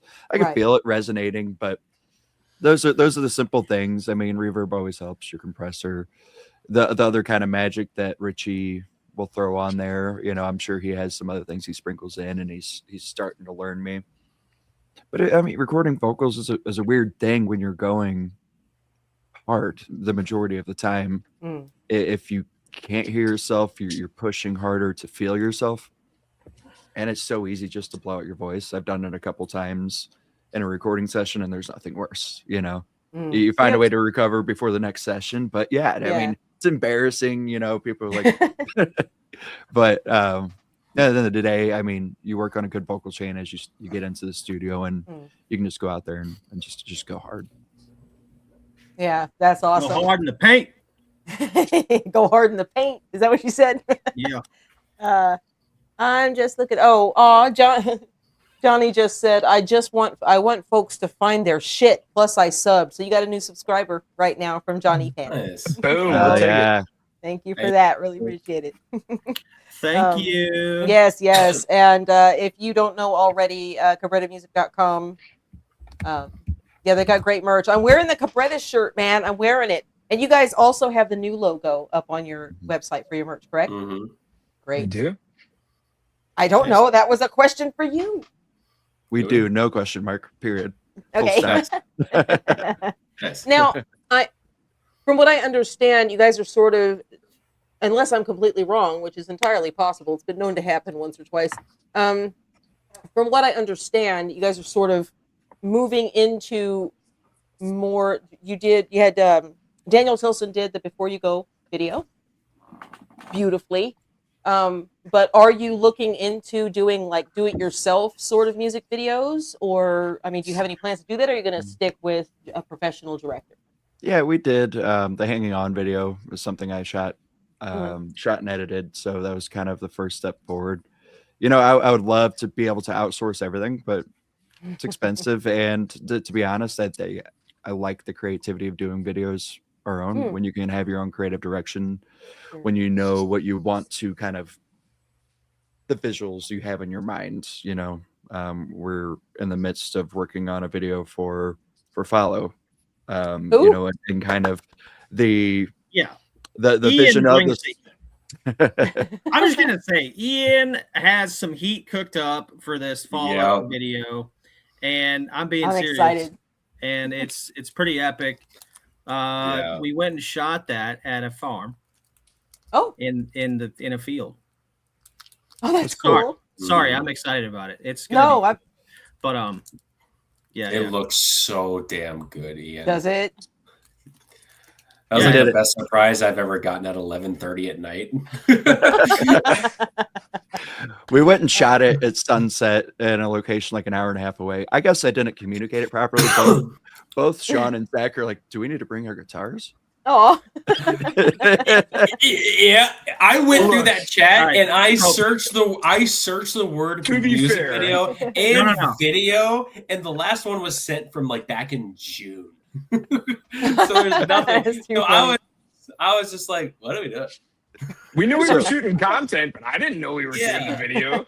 Neither did I. He's gonna send this to my mom. That's why he's recording me. No, it's a music video. I'm really excited about. I'm pretty sure he said, "Are you guys good for the video? This date is when we're going to be shooting the video." Good way. It was a surprise. The guys put on a performance. They showed up not knowing what they're doing. Went out there and rocked it. We had a beautiful sunset on the farm. Oh, that's cool. So I thought you were just going out there to have a beer and a chat, and you're like, "No, get to work." Oh, that's exciting. Who shot the video? Did you have a director for it, or did you one of you guys do it? Mr. Holder. Two Mr. Holders. So I directed it, and then my brother, who's actually a professional wedding videographer or photographer, took on the second camera. So both of us went after it, and then he held the camera when I had to be in shots, obviously. Then I'm sure you wouldn't do it selfie mode because you have to have this hand for your pic. Well, I've done that. Hanging On, you know, I had to shoot it. I had to get creative with that because I was able to shoot the guys actually while we're at a video shoot or a photo shoot. And then for my takes, I literally just set up a tripod in my hallway, set up the lights that the way I wanted to, and then just took a couple takes and edited it in. Yeah. So, you know, with limited resources and limited manpower, you know, it forces you to be creative. With the Follow video, you know, we had a little bit more manpower and resources. We didn't have a budget, zero budget. You know, there were zero props or lighting that went into it. We relied on the golden hour to be able to shoot it. I love that. Yeah. I love that. Natural lighting is always the best. Yeah, and then the scenes of the people holding up the answers to the questions, that was Ian and I went down to Main Street, and we just stopped a bunch of. Well, it was actually I attempted to stop these folks, but actually it was Ian who did it. So he was pretty good at that. But have you seen the video, Deb? Do you know what I'm talking about? The people that are answering for Hanging On. For Hanging On. On. Yeah. So that was real. So we went down there and we basically interviewed I think we got 20 people to actually participate, so it was pretty badass. Yeah. So Hanging On's about hope, so it was literally stopping people that were walking by and telling them the story of the song. Hey, we're making a music video. And I remember you. I'm sorry, I didn't mean to interrupt you. Please go ahead. Yeah, just do you mind writing down what gives you hope in life? You know, and have them write it on a board and just hold it up. We take a short video of them, and it was just a nice little B-roll for the video. You know, and at the beginning and end of that, I added some quotes to kind of give the song some context about, you know, how to utilize hope. I thought that was sick too. Yeah, I like that a lot. And I remember you guys, the only reason why I brought up Instagram and interrupted you rudely was to point out, I remember you asking people what keeps you hanging on. And I think I answered your music or something dorky like that. I think that's exactly what you said. I think that's exactly what I said. Yeah, Lefty's got a question as well. Did you go clean to recording with guitars and just lay scratch effects to monitors, or just lock in some effects? So Richie actually has like, he knows me now, so he has presets that like says Zach Guitars now. So like a lot of like our rhythm guitars, him and I worked on together and then he kind of just does the EQing afterwards. Well, and that's everything that is. Sorry, what were you saying, Sean? I was just going to kind of piggyback on that. So that's one of the beauties of working in the box is, you know, the effects and things that we're recording. What it's getting is a dry signal, so you can throw a plug in over the top of it and make it sound however you want after he actually plays it. Yeah, I myself don't like to record that way because I like to hear, or I like to record what I'm expecting to hear. Because if I don't have that there, I'm not going to be able to determine if that's what I'm going for. If that's the emotion of that part, is that the feel of that part. So him and I like to come up with tones before we record the part. We kind of do a little trial and error, A and B, C and D, E, and all the way to Z to figure out something. And B, C. He has my tones mapped out. He knows when I tell him what I want, he will go and find it and he will make it for me. So Yeah, Bill, Yeah. What's up, Bill? Bill. Oh, Bill Denning's in. good to see you here, dude. St. Joe, Omaha Run Boy. All right. Yeah, I think the only analog effect we ended up using was a slapback for vocals. I believe that was the only analog hardware we ended up using. But that's when we ran into our patch issues. Right. Oh. I used a whammy pedal. That's the only analog thing that I used. Hey, that's rocking it old school, man. Yeah, I used a whammy pedal at one part of a song. That's some Hagar shit right there. That's some Hagar shit. That's what I'm getting at you. Oh. A clean in and room to play. Yep. Yep. Don't want to overcomplicate the thing in the beginning because then you have nowhere to go. You know? Yep. So I love the fact that you get in and you jam and you pick the interesting points that spark your inspiration, but the fact that you're so collaborative with one another, but still individually understanding your singular parts and how that's your time to shine within the band as a whole, and the hard work that you put into it and the nuance that you put into your work. It's not just a rock song, it's a rock song that makes you want to go back and listen to it again, to listen for all of those little touches that you put in. And your work is outstanding. I'm a fan not because you guys come on my channel. I'm a fan because your music is damn good and very playable. I absolutely love it. Thank you. Yeah, we have a poll up here. I'm gonna vote. You guys can vote too if you have access. How do I to your vote? keyboard. You go into the chat. Oh, that's like picking your favorite kid. We can't do that. 1, 2, 3, or 4. Just I type don't in have the kids. chat the number. Just type the number in the chat. I'm picking a favorite kid right now, and it's the kid that hasn't been picked yet. It's the kid that hasn't been picked for the basketball team, and it's hurting my feelings. We're sticking up for the underdog. Yes. Oh. I have a lot of sentimental value with that. You song. guys vote. I want to see what the final tally is. We've only got 16 and a half minutes left in this live stream because as soon as it hits 9 p.m., I'm hanging up on everybody. There it is. I said 120 minutes, not 121, not 119. You stay till the end. Okay. Yeah. Kind of. Looking forward to going down the rabbit hole. She's new to Cabretta. Oh, shall we play a video real quick? Can we play one of your videos? Do we have permission to play one of your videos? Yeah, of course. Yes, ma'am. Okay. Johnny Pants, listen to me, love. Because you've popped in, you've gotten Sean to correct the link tree, okay, to make sure everything's there. You've been so attentive in the chat. Cabretta are going to pick one of their songs for you to listen to as a beginning introduction. I don't believe anybody else has ever gotten this. So you guys get together in your little sewing circle and figure out which original We- Cabretta video we're gonna play for Johnny? Oh, I think well, I mean, I don't It's- care. before But you know we what? go- If this is for Johnny, That's for Johnny Pants, man. Come on. Johnny, if this is for Johnny Pants, I feel like she should see Before You Go because it's the full band. agreed. Yes. Agreed. I think that's Yes. the one. All right, let's do it. Let's get Before You Go in here. Not Kermit flail, she says. She's doing the Kermit flailing thing because this song is for you, Johnny. Just for you. Just Okay. for you. Just for you. I want you to make it. And no, take me off of there and put it where I am. I don't need to be on the screen. Okay, it can be on the top. Put the video on. Johnny will go and watch the original herself. I know she will. Okay. Do And it. she'll go comment on All it. right. All right, let's go Before You Go. Hey, literally before you go.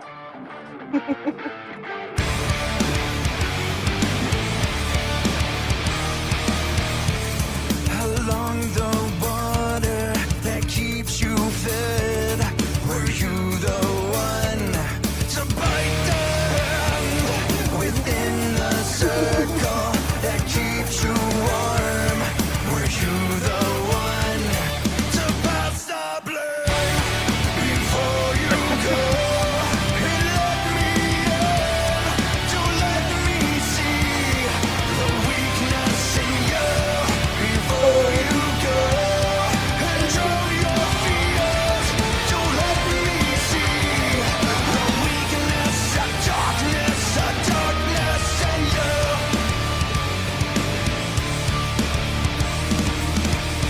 Hidden in the wasteland, you're feeling lost. Nick! Wasting time, you're underneath. What do you need? What I need is you. Before you go and let me in, don't let me see the weakness in you. Before you go and drown your fears, don't let me Zach! the weakness, the darkness in you. Nick's face right here. Nick's face right here.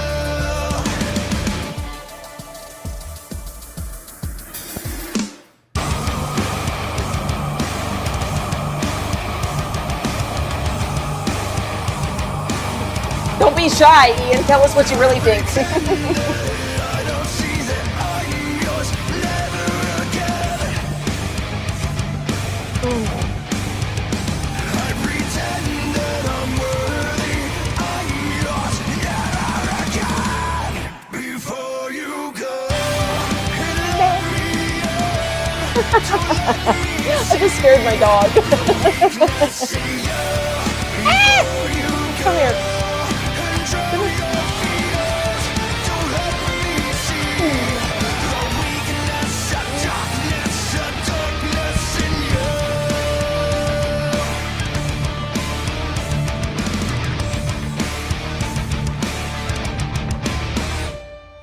That song. I love that song. I love it. I love it. I love that song so much. I love it so much. I love it so Man, that much. song, dude, you know, you don't Makes me even so need a cup happy. of coffee, dude. You just No. gotta listen to that song and then you just like freaking amped up and you just go do a bunch of bench press, dude. You know what I mean? Shout It's out such a- Danny. Who needs pre-workout when you got a Cabretta, right? Right, my heart rate. Look, just what little bit I moved around got my heart rate from 84, which is what it was, to hold on. It's not registering my heart rate. Am I dead? Am I dead? Oh No. God, I'm not dead. Literally can't find my Dad, heart don't rate. scare me like that. I can't come through the screen and save you, okay? No, you can't. Listen, when I kick off, everybody have a party, spark a J, whatever Fuck your yeah. vice is, do your thing. And remember all the stupid, funny shit that I did, not the bad stuff. Because when a person dies, all that stuff goes away. See, literally no heart rate. It literally says, well, we can't find your heart rate. Your ghost. I'm dead. Oh, I'm a ghost. Maybe that means I can break into your studio and watch the new video without having to wait for it. Oh, Johnny Pants. Look at the Epic thing on- adventuring vibes. epic adventuring vibes. Hell yeah. Okay. I've seen 121 that video. is my heart rate. It's been a while since I've seen that music video. It's such Really? a good video, man. Yeah, Tis You a don't banger, watch it bro. every day, dude. What? I almost do, or I'll watch somebody else watching it. My favorite part of recording that whole entire thing was when we had to play it in double time, and No. niggas over there during the breakdown. Dude,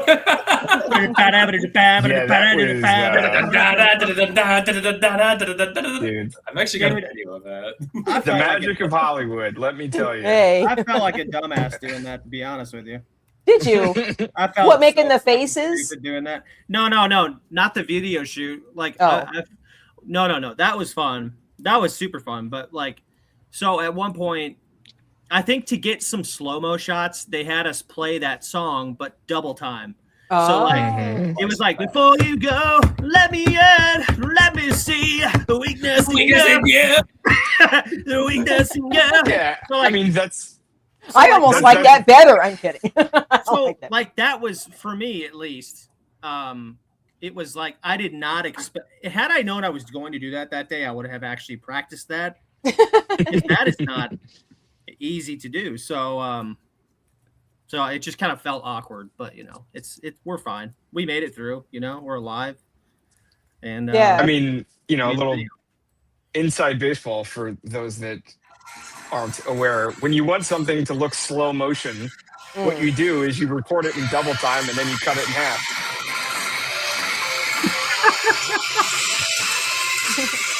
Oh my God. Yeah, do you hear the click track back there? Yes, I do. That's Yes. behind the scenes footage. Yeah.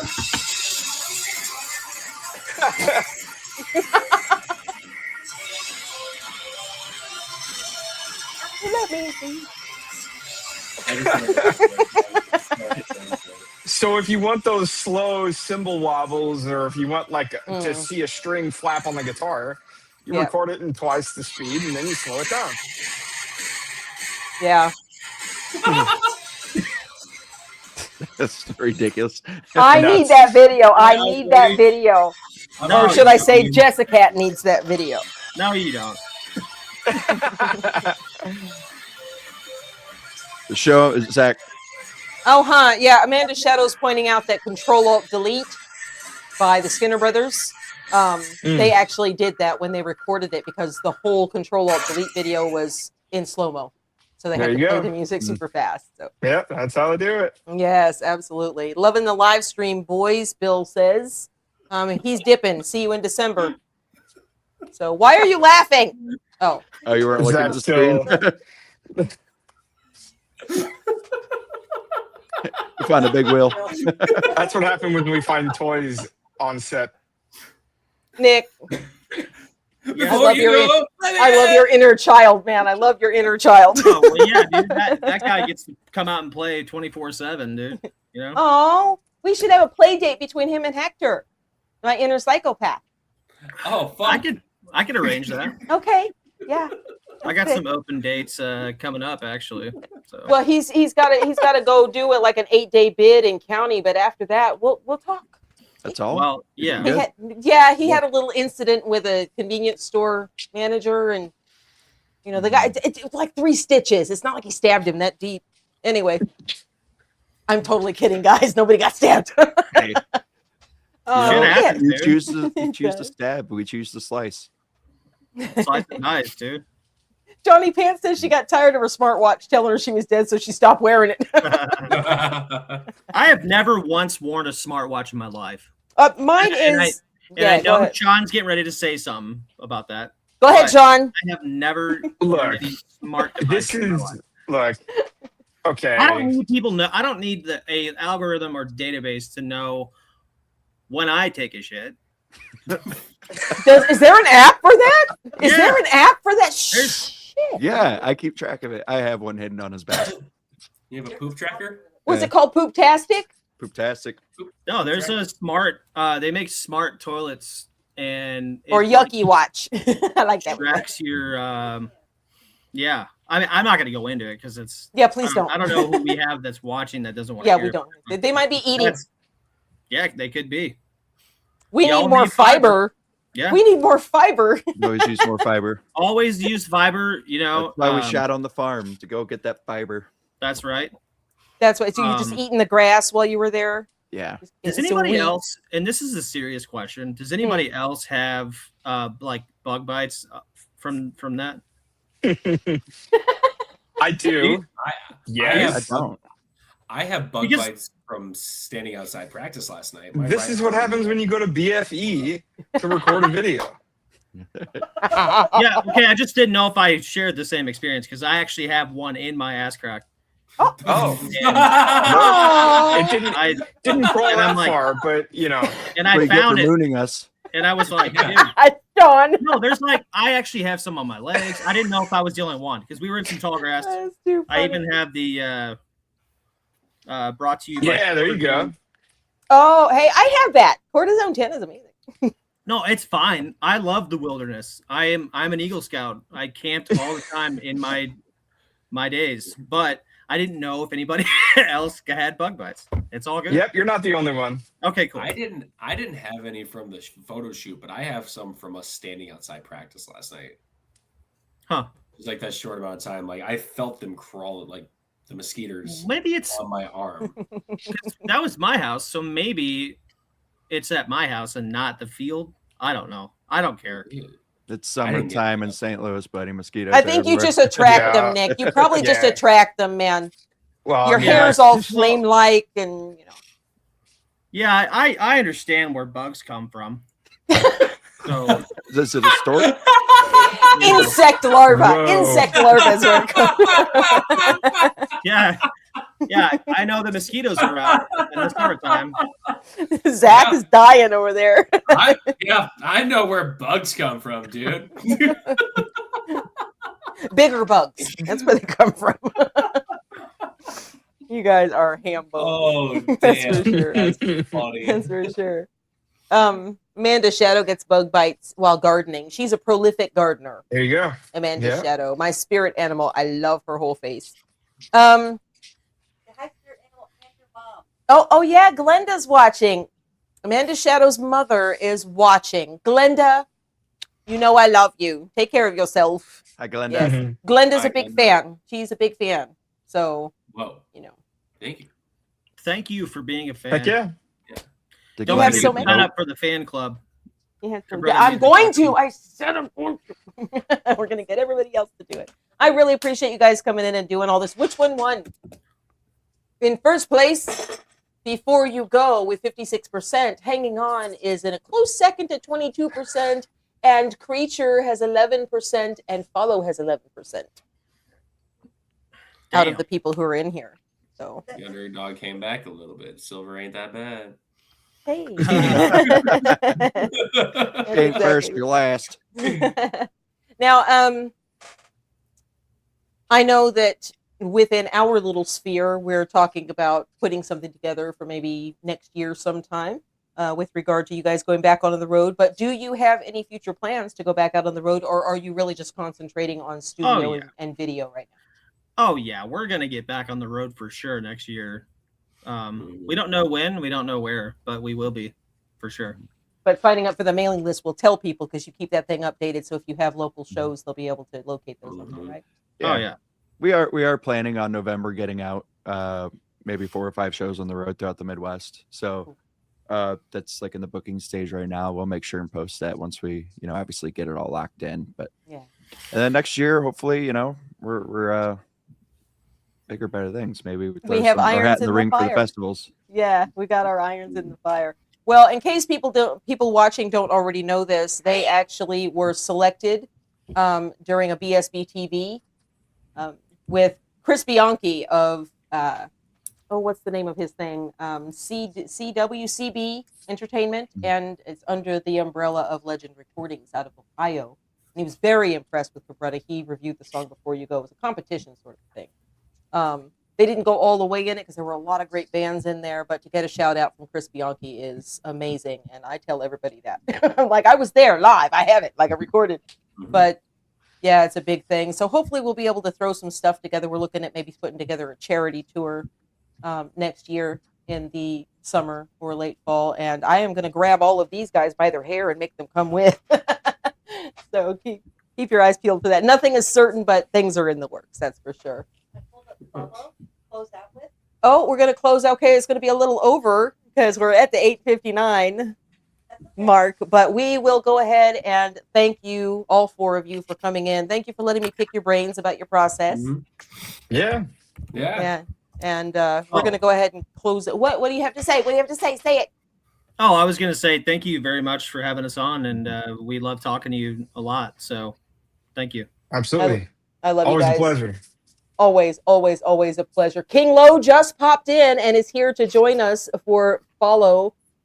This was dope. I've been listening. Everyone had a good time. King Lo is Hell one yeah. of my collaborator reactor friends who I admire very, very much. And yeah, it's pretty crazy. You'll have to go back and watch the whole thing, Lo. What's You'll have up, to go back Lo? and watch the whole Yeah, I thing, appreciate it, Lo. man. Yeah, he's an amazing, amazing reactor. So we're going to go ahead and listen to follow. We're going to thank everybody for coming in and watching us on this live stream. I will be winnowing this down with an edit to put a proper interview together that'll be posted. Either Cabretta will post it on their channel or I'll post it on mine, whatever we decide to do. Let's go ahead and get into it. Cool. Cabretta, thank you so much. Keep making great music. I love you guys. And we will see you, Jesscat and I will see you on September 5th at Red Flag in St. Louis, baby. That's right. Thanks, All guys. right. Thanks, all. Let's go ahead and go to follow. Oh no, more Cabretta music. What will I do? I know this song. Do you know this song?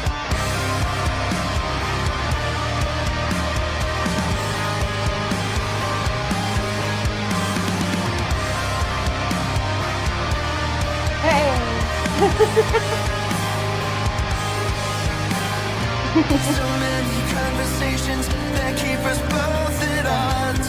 It used to be they were the glue. So many complications that had me agitated. You're always aggravated.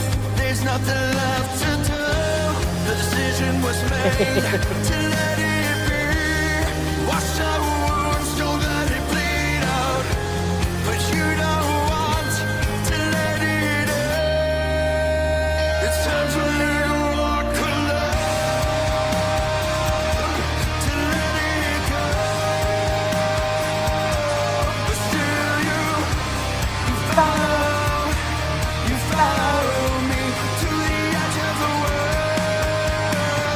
Coming to terms that it's a lost cause. But still you follow me down for no reason at all. You follow me. It's time for you to let me go. Am I just crazy thinking we can make it through this safely? We jumped into the fire, all the ashes on the floor. The decision was made to let it be. Wash our wounds, don't let it bleed out. But you don't want to let it out. It's time to let it walk alone. To let it go. But still you follow me to the edge of the world. Coming to terms that it's a lost cause. But still you follow me down for no reason at all. You follow. My favorite part of this song. We gave it all that we had, but it was never enough. It left us living in a place where we don't belong. Hey. I love it. Suffered for long enough. Why can't we just move on?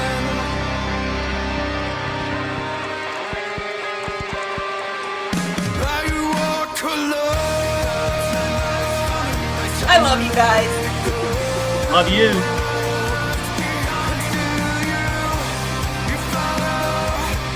You follow me to the edge of the world, to the edge of it all. It's time to let it go. Still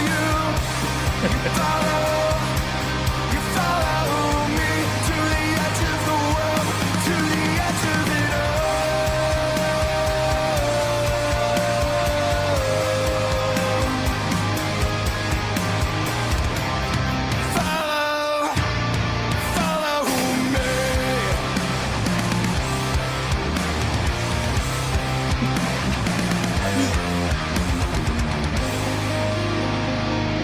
That's just Nick showing off at the end.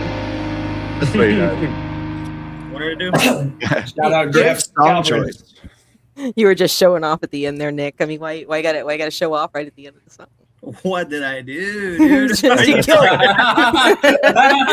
What did I do? You murdered the drums. You know what's really funny, Zach, is that with those two guitars behind you, it kind of looks like you have a different, like Spock ears that have grown horns. Oh, there it is. That's amazing. Oh yeah, dude. See, he is a little devil.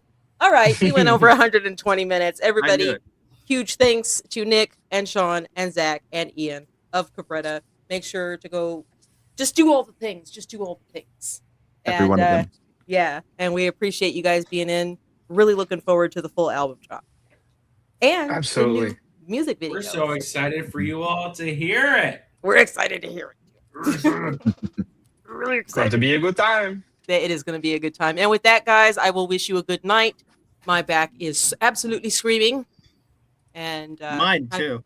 I've done self-flagellation long enough today. So you guys keep your eyes peeled because Cabretta is going to be back sporadically since they're very, very busy. But we're introducing them to Mafra and a couple of other things. So keep your eyes peeled to the channel and we will see you guys later. Love you all. Talk to you later. Love y'all. Bye, guys. Bye.